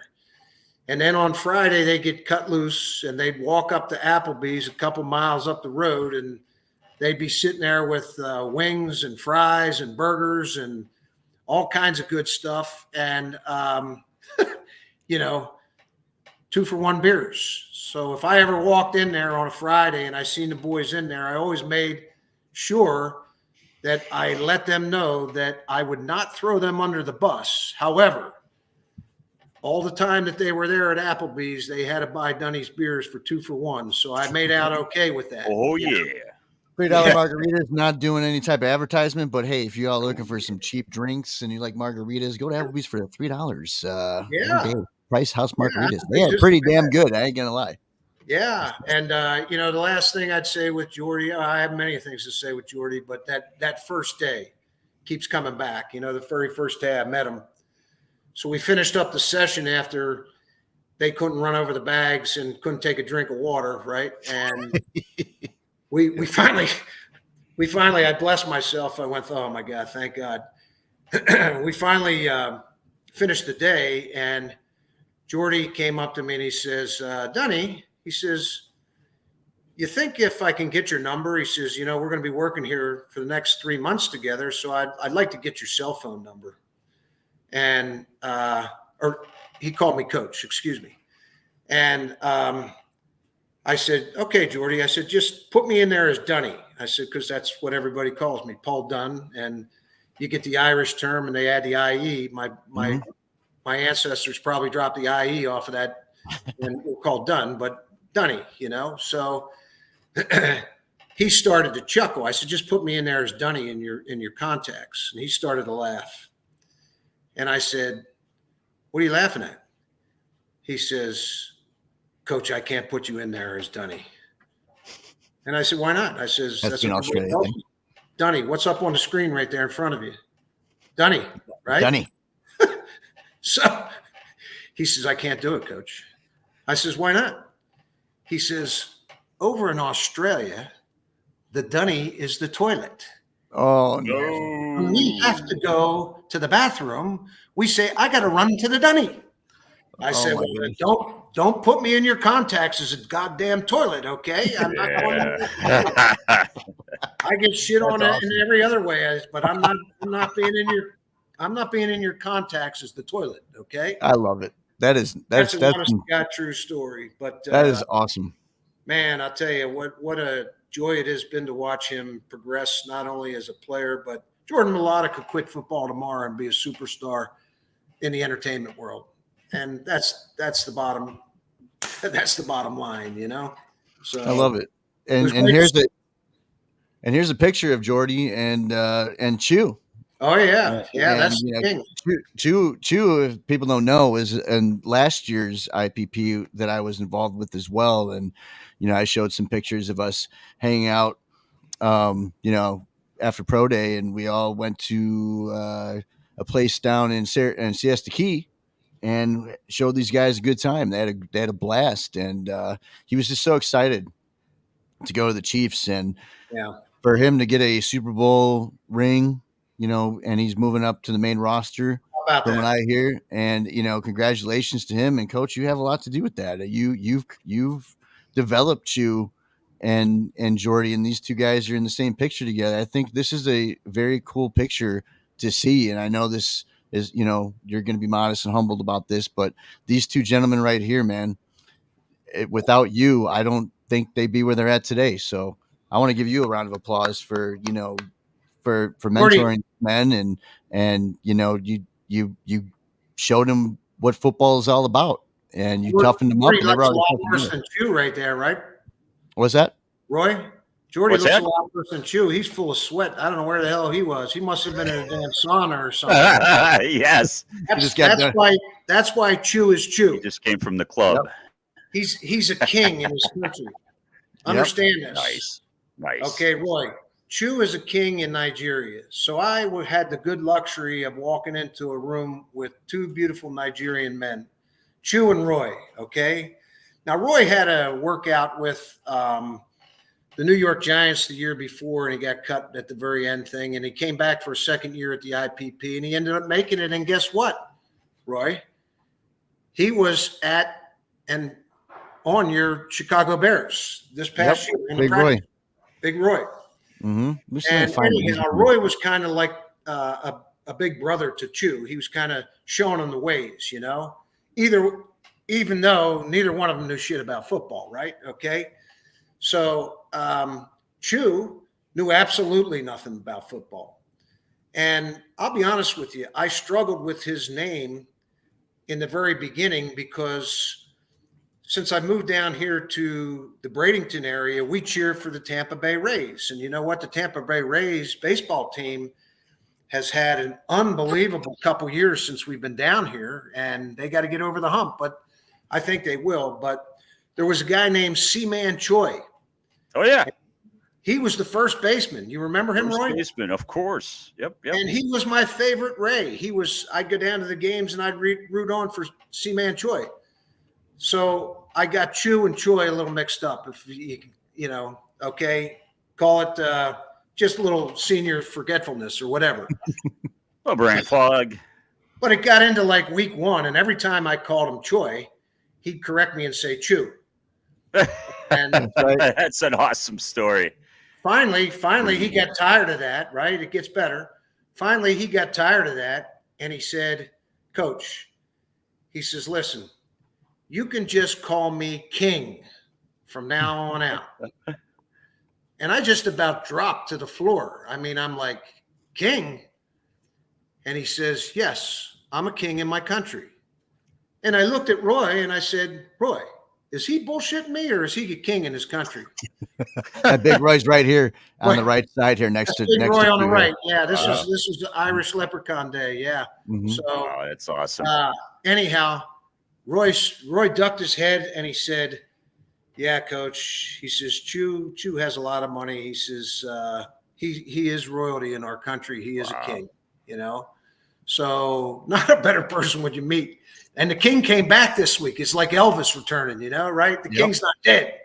Yep. And the big thing with Chew is, he's lucky to have Andy Reid as his head coach, but Chew has, if not the top offensive line coach in the NFL, he's 1 or 2, he's an awesome coach, Coach Andy Heck. He got coached by the same guy I did in college, Joe Moore, who they have an award named after in college football, the Joe Moore Award that goes to it's the only award that they give in college football that goes to a unit.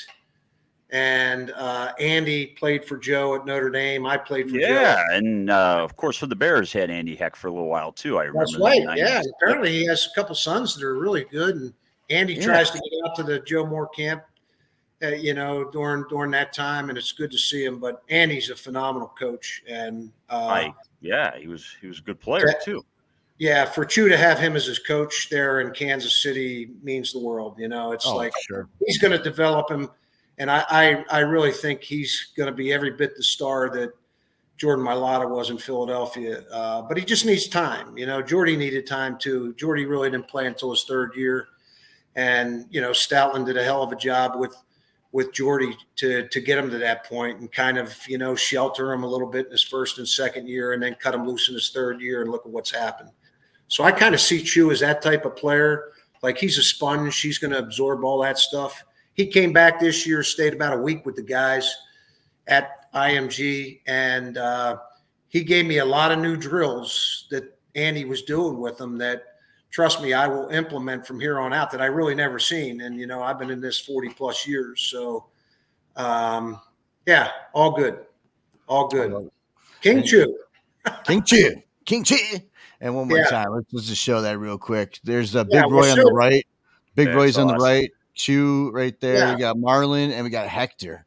Yeah. Right and then Coach Ash standing Coach right Ash, there. Excuse me. I apologize. Coach Ash. And she actually came to Pro Day and she surprised everybody. We didn't even know she was coming back. So it's good to see her again. She's a huge part of the coaching staff here. And wearing her TB12 shirt.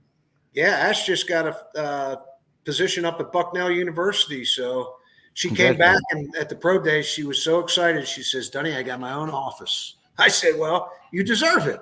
So right. No, she was great. She's loved by everybody. It's just a great family atmosphere. And that's what it's all about too, Coach. I mean, I know you can thrive off this as well. It is a brotherhood in football and in sports overall, right? So everyone trusts everybody on the field.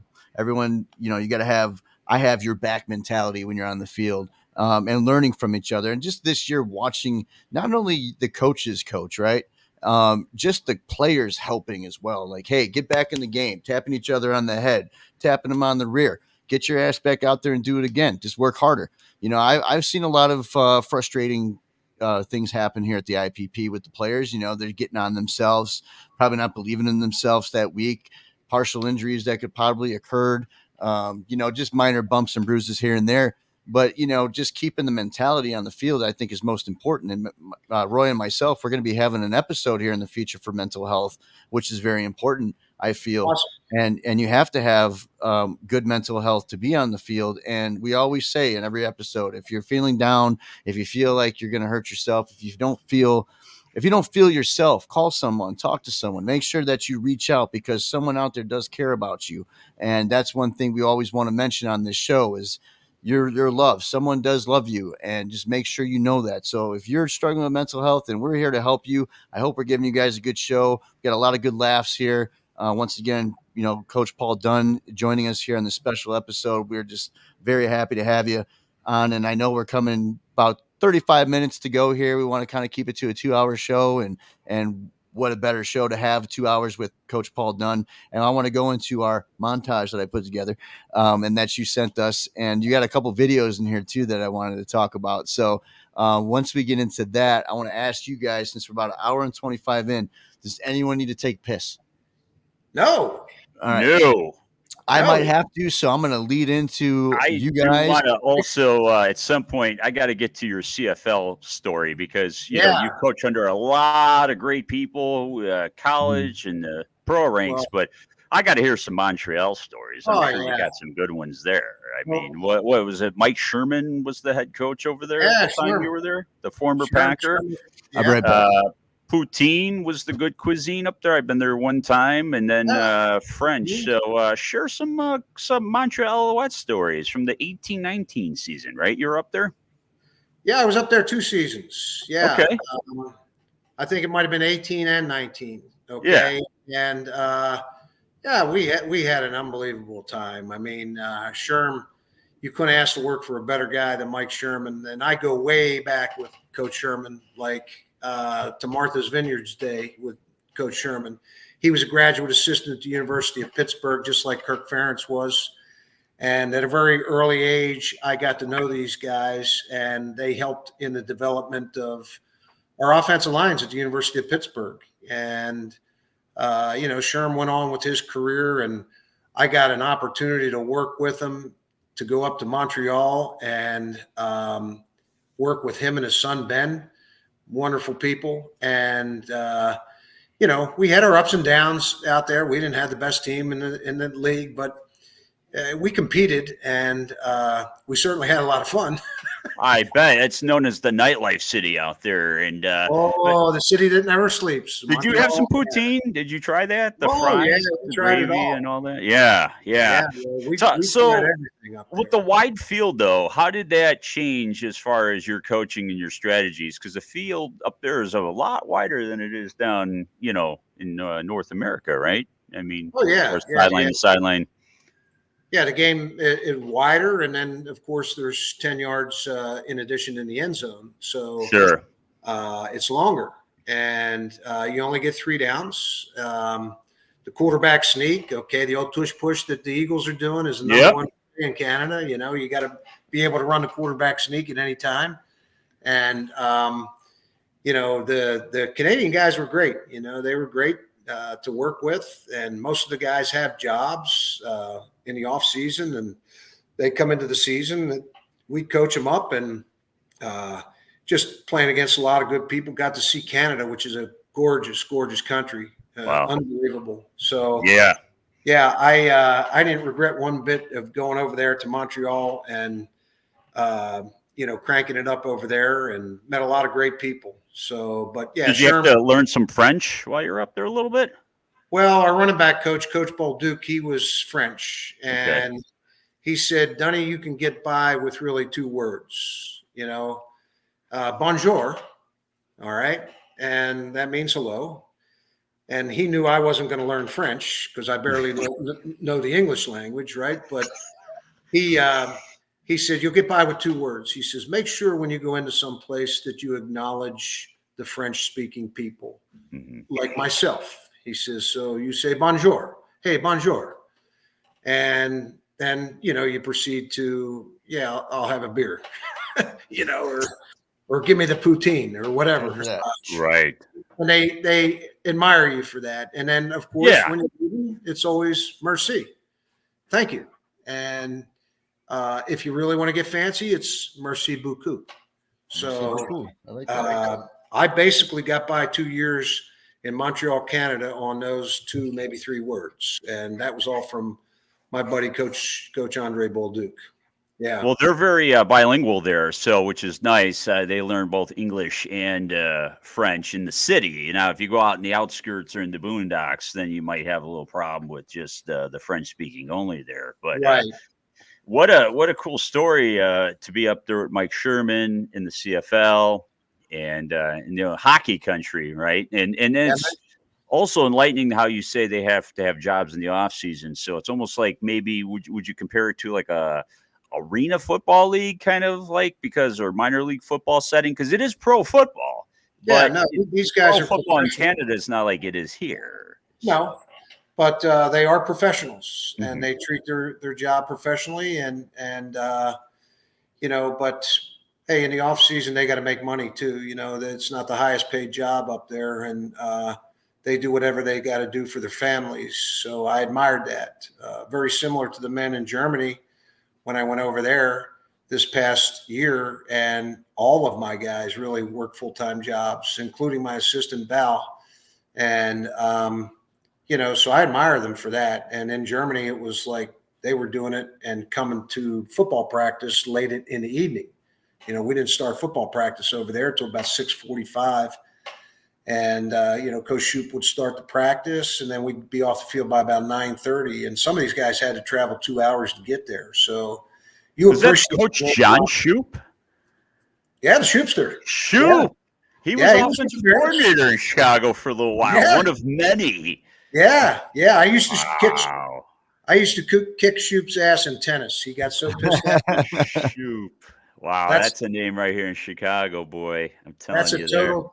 That's a total lie, guys. Shoup beat me every single day, beat me like a drum. And I got him in the 6 months in Germany. I got him one time on a tennis court. And I'm going to tell you what, it was like he cried in his candy over that. It was like he did not want me to beat him, but I got it. How good was the Warsteiner in Germany? How good was a Warsteiner? Did you have some Warsteiner up there? Oh, we had everything. But, Munich, what a great city. It's the people there, they take beer drinking and beer production to a whole different level. Well, especially Oktoberfest, baby. Oh my God. It's like every day is Oktoberfest there. You don't have to go over for Oktoberfest every day. There's a beer garden, a church, and a bakery on every corner in Germany. Now, it's just a matter of what order you want to hit those 3. So, right. Do I go into the church first, pray, and say, Father, forgive me for I have sinned, all right, and then go to the beer garden, okay, and then top it off with unbelievable German bakery at the end? Oh. Or do I, go right to the beer garden, all right, kneel on the altar try to get your forgiveness for being in the beer garden, and then go to the bakery? Or how's the order go? But people were wonderful there. And my players, man, oh man, they made it worthwhile. I got to find that video now. I got to find that video. Find that video. Get that video. Quick Warsteiner story real quick for you, Coach. 2001, I trained for my very first 5K, right? A friend of mine. So he said, hey, Roy, after the race, meet me at my car in my trunk. He said, my daughter picked up some Warsteiner. You ever have Warsteiner? I said, no. He said, meet me at the car. I said, okay. Now, I was an employee at the time, a part-time employee at the Park District. Anyway, I meet him up at the car, right? I mean, we were so thirsty, and those beers tasted so good. And his wife came over, and she said, oh, no. She said, you're corrupting Roy over here? I mean, we pounded him. I don't know. I had like 3-4 just chugging them. So the director of the park, we had him in the red Solo cups to try to hide them. So the director comes over. He goes, there you are, Roy. I was looking for you. I need an MC real quick to announce the race award winners. Come with me. I'm like, in the bag. So I had to go up there, and he had to know that I was drinking, that I had beer. So I get on the mic doing my MC bit, and I was like, Harry Carey. I mean, I was like, hey, everybody, all right, congratulations. Oh, that's awesome. I was like, this is going to be rough doing this, in the bag. But hey, there wasn't a day over there, Roy, that my boy Vinny and I didn't drink beer. Okay, but we put a limit. Okay, we only drank 2 beers. Okay, and that was it, a day. But there wasn't a day that passed that we didn't drink 2 beers. Yeah. 2 beers. The beer over there is phenomenal. Just phenomenal. Yeah. Still looking for it here. I know it's in here. It's just no. Oh, yeah. Yeah. I think you sent me 604 pictures. Yeah. Pull up that 604 montage. Oh, here it is. I got it. Yeah. Got it right here. All right. Here it comes. So let me yeah. present this here real quick. Get us all up there. Now, real quick, this picture, were you there for this? You were on the sideline, right? No, my daughter took that. Okay. Oh, okay. So Aunt Dickerson's like the highest paid offensive guard in the league right now. But yeah, awesome. Go ahead, hit it. All right, here it is. Look at Marv with the hat on. The highlight's probably Dunny and Val. I like that breastplate there, Marlon. I love the commentary. JB, you're in the married club. Sebastian, you're looking good. LVS, what's that? Kind of a check swing? I mean, fucking go, right? There's a chest plate. I like the hat right here. Nick's got something between the Crocodile Hunter and Bavaria. That's it. Chad looks a little, the American Bavarian. Jay-Z looks hard. That looks tough. The hat, a little leprechaun. This isn't Irish leprechaun. This is Bavarian. That's it. You guys look. That's great. I love it. Let's talk about that. Days I had. That was our last game there. We lined up against the Barcelona Dragons, kicked the shit out of them, 55. Oh yeah. And our owner Thomas and his wife Barbara, who were wonderful, wonderful people. Okay.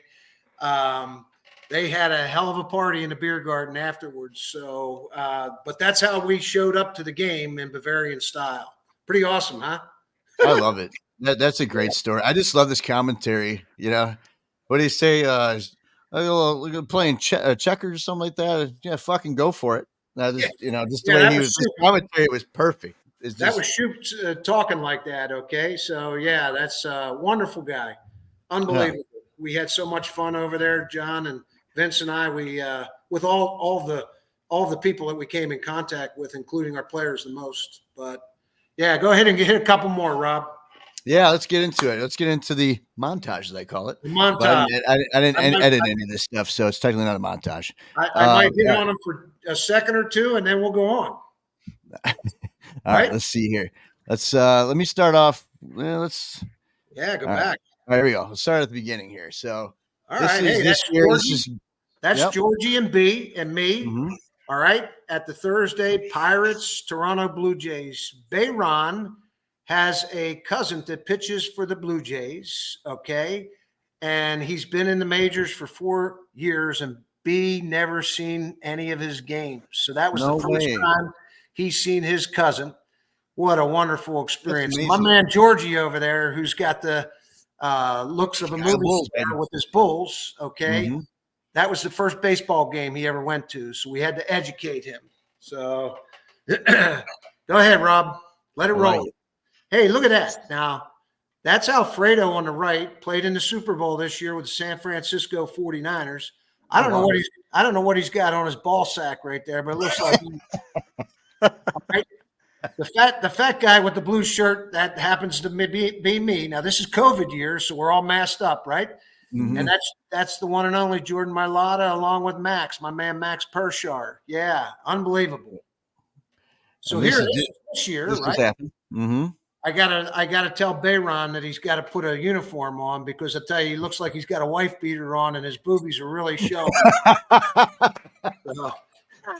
Wonderful guys. Look at my man Sam. Hey, this is Mr. and Mrs. Malone.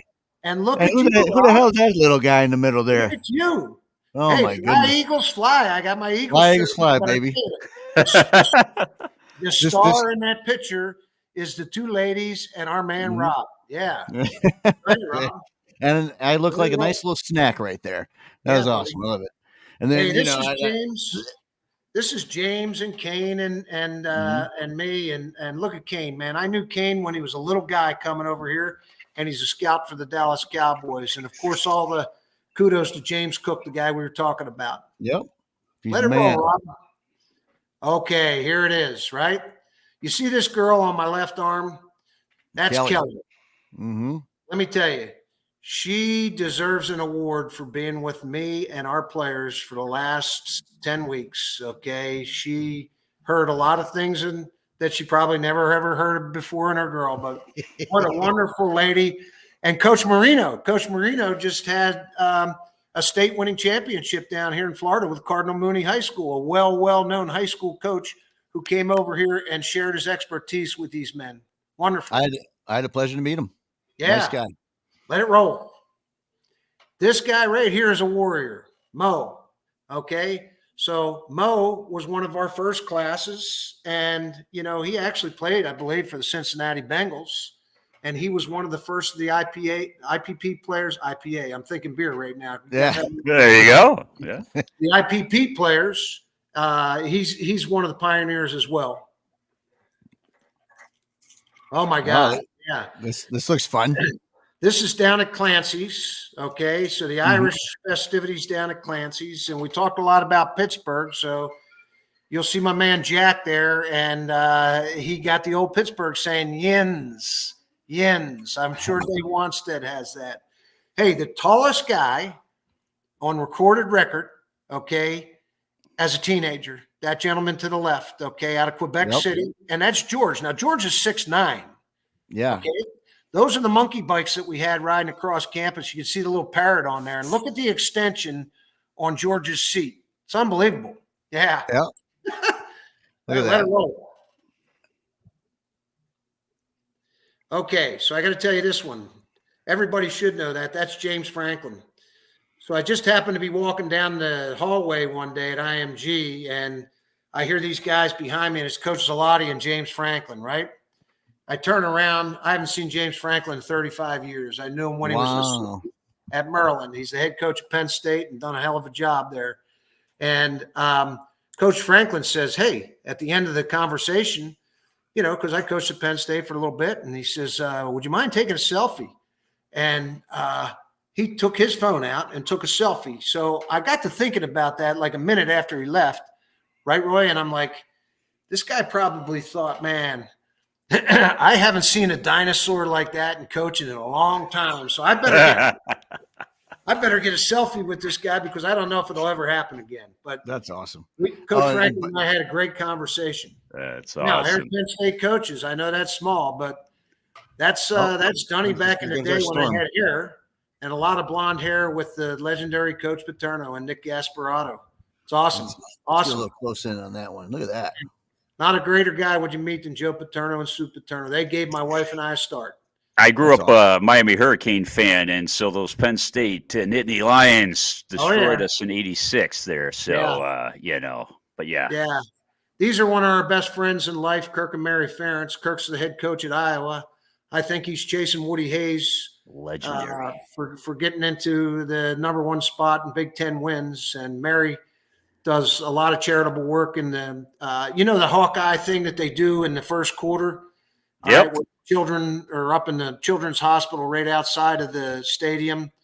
Mary and Kirk were very instrumental in getting that started, and not better people in this world we ever meet. And tremendous friends. And we saw that one ready to go. Jordan and Shoe. There you go. This is montage. Seen that one? Yeah, they're super. Hey, that guy on the right, that's my assistant Val, and that's really his overall that I'm wearing, okay, or his grandpa's or whatever, So he gave me that lederhosen, and I got it here in Florida, and by God, I'm going to wear it during Oktoberfest. Now you were rocking it, yeah. Yeah, baby. You know what? That's the Florida look, though. Look at the shoes, Roy. Yeah, I love it. Oh yeah, you go out and you get the newspaper in the morning like that. Yeah, I got Florida flippers on there. You go to that's like the Tony Soprano going to get the paper in the morning. Yeah, look. Well, exactly. And we just celebrated Easter, so it's a tradition in the Dunn house that my wife makes a bunny cake, no matter how many we got here. But our granddaughter Charlie cut the ear off of that bunny cake. But yeah, this was this past Easter. Bunny cake, so good. Yeah, it is. Hey, that's our daughter. She came down to both Philadelphia Eagles games down here in Tampa. And she's an Eagles fan. Good for her. I mean, I'm from Philly. She's an Eagle fan through and through. But this was Kelsey's last game. And look at her, man. She's beautiful, huh? And her girlfriend. Yeah. Absolutely. Got a beautiful family, Coach. I love it. Speaking of family. Yeah. That's Walker John Dunn. Yeah. And Wow. our Congratulations. son, his beautiful wife, Jordan, that's what they produced right there, man. Yeah. Our namesake. What's going on there?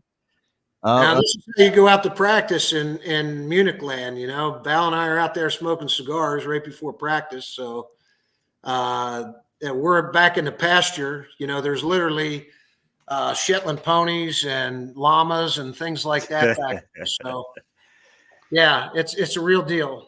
Nice. Hey, there's the legendary Joe Thomas. And Joe is the offensive line coach. He took my job over there. And, the owner, Thomas, he asked me about Joe Thomas, and I said, man, I'll tell you what, Thomas, if you get an opportunity to hire Joe Thomas, you better do it, man. And Joe brought his family over there. He liked it so much in Munich when he did NFL Europe, and they played the first game over in Germany, that he took his family out of school, all right, and he's doing a year abroad, and the kids are studying. I think he has 4 kids and a beautiful wife. And he's going to kick ass over there with the Munich Ravens. Yeah. Oh yeah. Cheers. Cheers. There's that beer. There you go. Hey, my forearm is straining to hold that glass up. And glad. Look at the foam on that thing too. Yeah. That is beer. That's how you pour a beer. That's how you pour beer. Can you imagine the women that carry like 16 of them in Oktoberfest? They got Popeye forearms, right? They must have the biggest forearms ever. To be carrying stuff like that. Rob, sign those up to the tight end position, right? Right.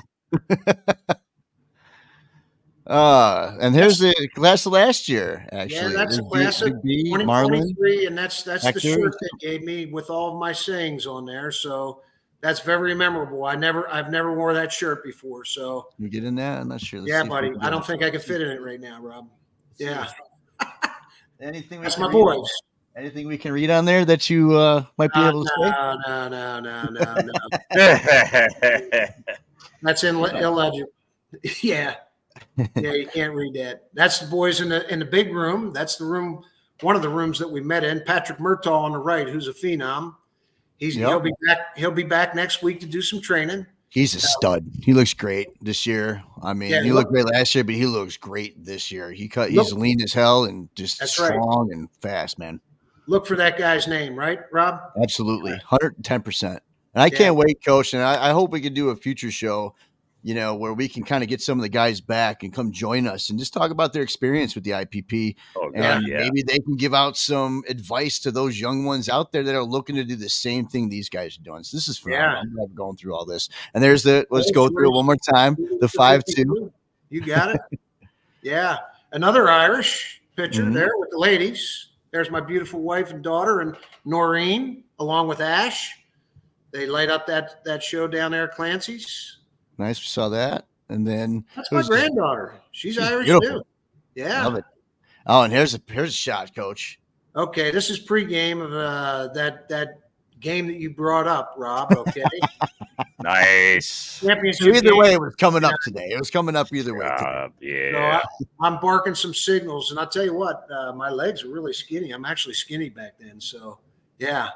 But this is Max and our niece Stacy on the day that Max signed. So he came over here and gave me an LA Rams and a hat, and that's what was Stafe's. Yeah, Max's day. That's Max, okay? And his boy Lanny, who he brought down. Yeah. Hey, Landon. Yeah, Max and Landon were here. That's right. Landon, look at the two of them with their Super Bowl rings, huh? Yeah. Woo! And Landon had told me a story. He was roommates with Matthew Stafford. I think Landon's playing in the new league this year, in the new UFL. He's with San Antonio. Yeah. So what an awesome guy. What an awesome guy.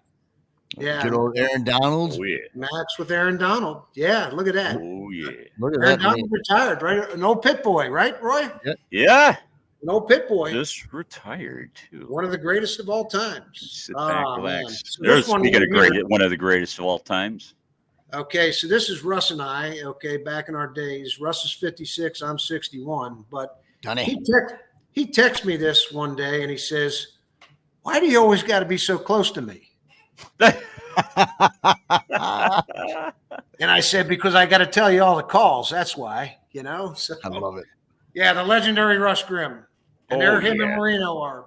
Can you imagine a college football team had a Hall of Fame center and a Hall of Fame? My God. It's just unbelievable. Now, there's a few years underneath that in that picture. There's my boy Covert. There's my boy Covert. Okay, Wow. right with the yellow tie. And that's Dave Pizzoli, who played for the Cleveland Browns, along with Russ. And more importantly, the legendary Bill Hillgrove, who just retired this year. Shout out to Bill Hillgrove. After so many years with the Pittsburgh Steelers, but he's continuing on as the voice of the Panthers. So nice. That's awesome. God bless you, Bill. Yeah. Bill Moss is over to the right there. Okay. Covert, myself in the middle, and then that's Mouse Recchia. He was one of our punters. Wow. Oh, wow. Bill played for the Chiefs and is very instrumental for their organization. Tell Jimbo to bring the mustache back. Yeah, the stash. That's how I remembered him in the 80s when he was playing. Yeah, right. He could do it one more time. Yeah, Coach. Bring the stash back. No, Bring the he's too stash good back. looking. There it is. There's our little. Stash. Bring the stash back. Stash. And he had the curly perm hair going too back then. Oh man, there's the guy the cigar man right there outside in Canton. Look at that. That's what we're ending the show with, ladies and gentlemen. So Coach Dunny has a perfect relaxing cigar for you. And no, we don't promote smoking, but if we're all adults here, just fucking enjoy it. All right. Speaking of smoking the stove, yeah. Here, these are all cigar shots, probably. I think, you know. And there it is. Look at this fucking guy. Look at this. Look at that hair. I love it. I love the neck, the little neck guard. Yeah, the neck roll. No one does that no more. That was big back then. Big ass shoulder pads, like a Koye. Thomas Sanders had one with the Bears. Here's the legendary Marino and Tommy Lasorda in the Italian club, right? Good old Italian boys. Yeah, and Chuck Tanner on the right? The manager on the right. You got a great memory. He was a White Sox manager in the 70s. Roy is the sports thesaurus. He is the man in the world. I got to tell you now. I love me some Chuck Tanner. So we go into Lasorda's office that day. They're playing the Pirates down there. Danny said, hey, you know, that's before cell phones and all that. And he hangs the phone up in our apartment. I said, who is that? He says, my buddy Tommy. I said, Tommy who? He says, Tommy Lasorda. It's my buddy Tommy. I said, you're full of shit. He says, no. Him and my dad are good friends from the he called it the Dago Club, okay, the Italian club. Yeah, right. Exactly. You know, anyhow, he says, hey, you want to go down to the baseball game then? You know, this is back in 79 when the Pirates won it all. Yeah, we are family. And we are family. And, you know, I said, yeah, sure. So we go down and we go into Tommy's office, and Tommy Lasorda to this day might have been one of the most interesting, fascinating men I've ever met in my life. So rest his soul. Of course, he sees Danny come into the office. He kisses him on both cheeks 5 times. You know, he gives him the Italian love. Oh, yeah. And Danny introduces him to me, and he says, this is my roommate, Paul Dunn from Philadelphia. Lasorda says, you look like a fucking bum. Oh, jeez. That's what he said to his own homie. Oh. Tommy's from Norristown, right? Wow. And I'm like, I'm ready to punch him. I don't give a shit. You know, yeah. Sort of, okay? Right. Well, he yells out, hey, Georgie. Georgie's the equipment guy. He goes back, and Georgie comes out, and he puts an LA Dodgers hat on me, and I didn't have that schmidget of a shirt on anymore. I actually had a Dodgers shirt that I went out with, and gave me the Dodgers shirt. And when I put the Dodgers shirt on and the LA hat, Tommy gave me the kiss on both cheeks. Okay. Oh, so you became a sign of made man. Yeah, I was made. That's right. I was made. You were a made man. Now you're good. Yeah. You're in the club. You're in the club. I love Look it. at Marino's hair. He had a combo with the perm / mullet going there. Yeah. But Chuck Tanner, great memories in the 70s, the White Sox, the late Dick Allen, Chuck Tanner. Yep. Chuck Tanner was awesome. Yeah. And they drank beer in the locker. And so, but yeah, that's Max and Jordy. You know, they become friends. Awesome. Yeah. There it is. There's that stash. There's that stash right there. One of the he got the happiest stash moments and the beer. ever. Good old 74. What a stud, right? What a stud. Yeah, there's more. Jay Hilgenberg should be in too for center. I mean, that line, I can go on. They should. Yeah. Yeah. Tom Thayer, a Joliet Catholic graduate. I'm a Joliet Catholic graduate. Yeah. Tom Thayer was there, and then Mike Allstott was 2 years ahead of me. So Yeah. Isaac, the guy who's to the left of me in this picture right there, he just completed 3 years with the Cowboys. And Q on the end, on the left, in the Miami Dolphins gear, he was with the Falcons, okay? And that's O all the way on the other side. This is one of the earlier classes, and I was coaching a guy from CU who ended up making it as well in the NFL. I wish I had hair like him. Yeah. Two of the quarterbacks, a Michigan man and a Wisconsin man, getting together on the field right there. So awesome. Look at that. Yeah. We only got 5 minutes, Rob, so you better Yep. Yeah, Going baby. through it. That's Coach right there, Kahari Jones. And we had just beaten Saskatchewan, I believe, out there, and had a hell of a game, a little excitable. That's my beautiful wife and Coach Cheryl and I. Okay, this is when Coach Cheryl got inducted into the Pitt Hall of Fame. Wow. Nice. Awesome memories. Yep, and one of the best guys. I owe so much to Coach Cheryl. Yep, for giving me a chance. Oh, look at those beauties. Two good-looking chicks. That's my daughters. Kelsey on the left, Caitlin on the right, and yours truly in the middle. Love it. Look at this picture. There's Mike Sherman. Sherm's second to the left. Okay, I'm second to the right. And Bobby Brown. Bobby Brown is in the middle. We went to Bobby's place up on Martha's Vineyard. He was nice enough to host us. Moose Sam's and my man TQ, Terry Quirin. And Sherm taught us how to water ski out there. Nice. Yeah. Nice belly hair too, by the way. Oh, there's a good one. There's Danny and his lookalike, right? Yep. Yes. This is the Ferentz clan and us when they played in a bowl game down there, and the Dunn family. Kirk and his family, he has 5 children, and I think 8, maybe 9 grandchildren. But his children and my children kind of grew up together. We vacationed for 25 years together down on the Ocean City, New Jersey beaches. So we're very fond of the Ferentzes. Yep. This is something like you can do in Florida and actually look good, I love the socks. Yeah. Definitely. I was called That socks tops back it in off. high school, Perfect. so that's exactly some shit I would do. You could roll that look too, man. You're fashionable in Florida when you got that look, right? I love this shirt. Absolutely. I do this. Look at this. Let's get a look at this shirt. And Yeah. Got the New socks Balance. going all the way to the knees. Socks. Yeah, look at they're actually compression socks because every time you drink a beer now, instead of it going into your belly, it goes right down to your feet. So Yeah. this is when you caught that crocodile, right? Oh yeah, Crocodile Dundee right there. Okay. Nice. Jordy Nice. Jordy I used love to hate it if you called him Croc, so they had to put that on for me. I was the crocodile hunter. Nice. Okay, this is real. This is a hat shop up in Canada. Okay, right, Roy? You asked about Canada. There it is. Hey. I don't know what that fucking animal is on my head, but it's some sort of animal. So many jokes. Oh, here we go. We got some old school here. What's this picture, Coach? This is my mom and pop, my grandparents, and my dad when he was in the Navy. Wow. He was a Navy man. I love it. Yep. That's awesome. Service. Yep. Melanie and I, we actually had Tom Brady. We had Tom Brady shirts on. Okay, so we were rooting for Tom Brady when they won the Super Bowl, and of course they came through and won. I love it. My brother John, he was my best man in my wedding. Nice. Yeah. Who's this guy? This is Coach Marino, who was in a little earlier picture, but Oh. Bayron came back from Miami and gave Coach and I 2 cigars. So that's Dave smoking his cigar. He said, "Thank you."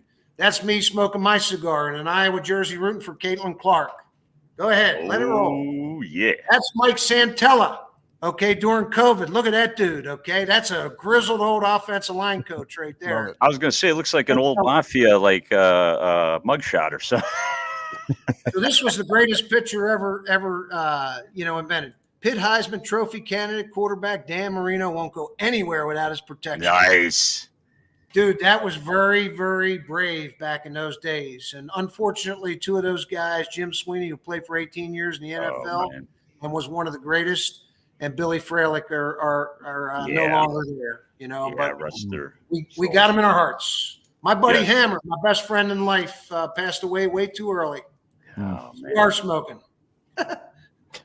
Yeah. God bless. That's Jimbo and Penny right there. His beautiful Jimbo, bride. yes. Yeah, we got to give him kudos, Roy. Oh, yeah. We're going to go a few minutes over. Not a big deal. There's no time. We have no huge. sponsors to pay or anything like that. They don't need anything. We're good. Let's just go through these. I don't want to cut anything. I work short hourly, though. I work hourly. Oh, okay. Hey, that's my oldest brother right there, Larry. You got to go back to that one. Yeah, Larry's a testament. I'll tell you what, he came down to Florida for 2 years and spent some time with my wife and I, and yeah, that's my buddy. Love it. That's how me and my brother are. Shout out to my brother. So this one here, you can see King Chu. The great thing about this is there's 10 men in that photo, and there's 8 different countries represented. Starting from the left, Hector of Mexico. Marlon of Germany, Roy from Nigeria, Max from Italy, Dunny from the USA, Psycho from Austria, George from UK, Patrick from Australia, and right here, Jared White, from the USA, and there's only one guy sitting in that picture. Who is it, Roy? The King, Chu. Oh, the King. King Chu. The King is always seated. This is the beautiful thing about sports, and it brings people together from other countries. No, everybody's getting along. There's no, regardless of whatever, everybody's that's the beautiful thing. That's unity. Hey, I knew you were from Chicago, so this is my son and I at a Northwestern game, right? But we're rooting for the Hawks. Okay, that's Case Man.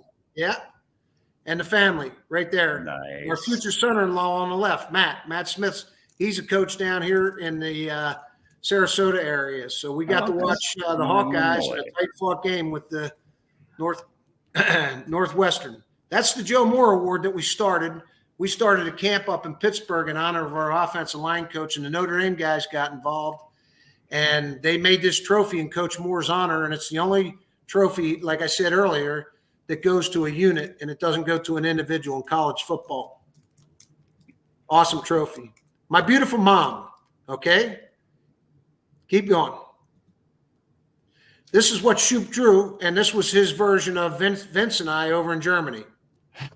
Him drinking a cup of coffee and Vince and I chugging the beers. Love it. That's my buddy Punchy and Joni just this Easter, right? You got to have good friends in life, right? And they're one of our best friends in life. There's no question. So shout out to Punchy and Joni. This is the way we celebrate Christmas down here. You gotta come, man. Okay, you're in the snow. Christ, it's February right now, right? And everyone, look at this. They're all in their. They're all in their. How do we celebrate Christmas down here in Florida, right? 75 and sunny, baby. Yeah, baby. Yeah. Hey, the Coliseum. There's a good looking company. Go ahead, hit it. Look at that. Yep. Wow. Look at that. We wanted to see it. We've seen it. Sound of Music. When I was going over to Germany, my wife pulled up a map of Munich, and she said, wow, we're only an hour away from The Sound of Music, my favorite movie in life. The song that never ends, huh? My dad. What? Yeah. Look just like him, Coach. Yeah, big ears. Dad always said, he always said this. He said,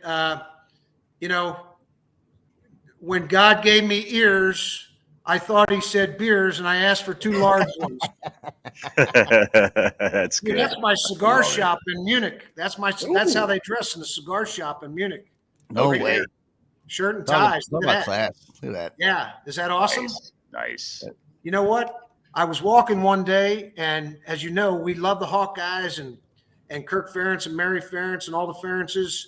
That was a hawk sitting on top of an American flag. How much more patriotic does that get, right? You couldn't plan that if you tried any better.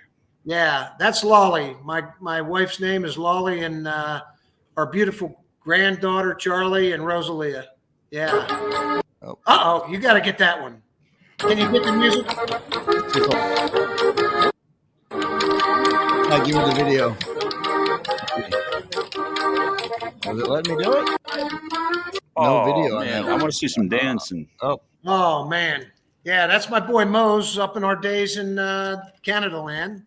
Yep. Is that Olympic Stadium? Yes. Yep. Yes. I could tell by those yellow seats. Our family right here, minus Jordan. We get her, I think, in another picture. Go ahead.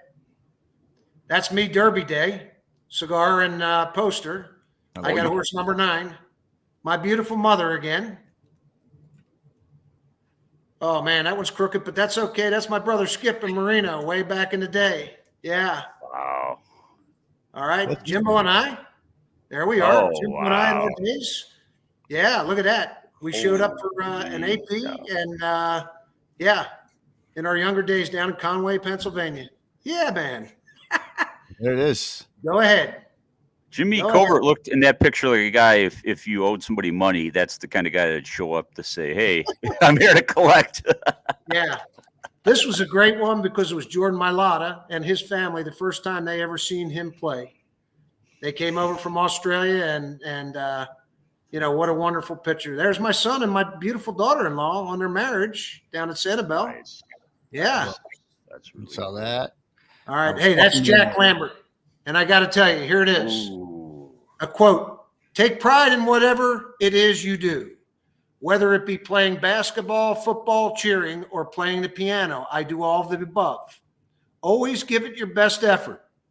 For if you fail to do so, you cheat not only those around you, you cheat yourself. Strive to be the best, although it's a goal that's not always obtainable. It's a great feeling of accomplishment for one to achieve goals that were once only imagined. Take pride in yourself. Be your own person. Don't do things because everyone else does them. Don't be part of the crowd. Dare to be different. Never be afraid to stand up for what you believe to be right, even if it means standing alone. Amen to that. Jack Lambert. Wow. One of the all-time great ones. That sits up on my bar, that quote. Oh, That's amazing. yeah. That's amazing. And then we got a couple more here. Couple more here. And this one right here, I know you want to talk about this one, Coach. And then we're going to talk about the cigar, and we'll end the show with that. Yeah. And I just want to say beforehand, thank you so much for joining me and Roy on this awesome episode. You're always welcome to come back on. You're always welcome to come back on. What's that? Get your address, Roy, so I can send you that little flag for Jim. Oh, yes. But hey, this one, who would have ever thought that the Marinos and the San Martinos grew up on the same little street in Oakland? Wow, Bruno San Martino, WWE. And Danny's brother-in-law, Larry Richard, did a nice feature of Bruno over in Italy before he passed. A legend of mine, but Mr. Marino always used to tell the stories about Bruno. You talk about lifting manholes. That's how he used to train. He'd take the manholes out of the streets in the city of Pittsburgh and literally do bench presses and shoulder presses with them. And that's how he got to be Bruno San Martino. Well, yeah, that was him and Danny, and they lived on the same street together. And my wife, Melody, grew up in Oakland, the community with them, and they're just wonderful people, very embracing. Nice. That's amazing. Yep. That's there amazing. It is. And Sunset. It's just been a phenomenal show. And I know we talked beforehand. So you have a cigar in hand. For those who are cigar enthusiasts that are out there looking for a nice, relaxing piece on the beach, that's what we have our background with. Relaxing. What is that cigar, Coach?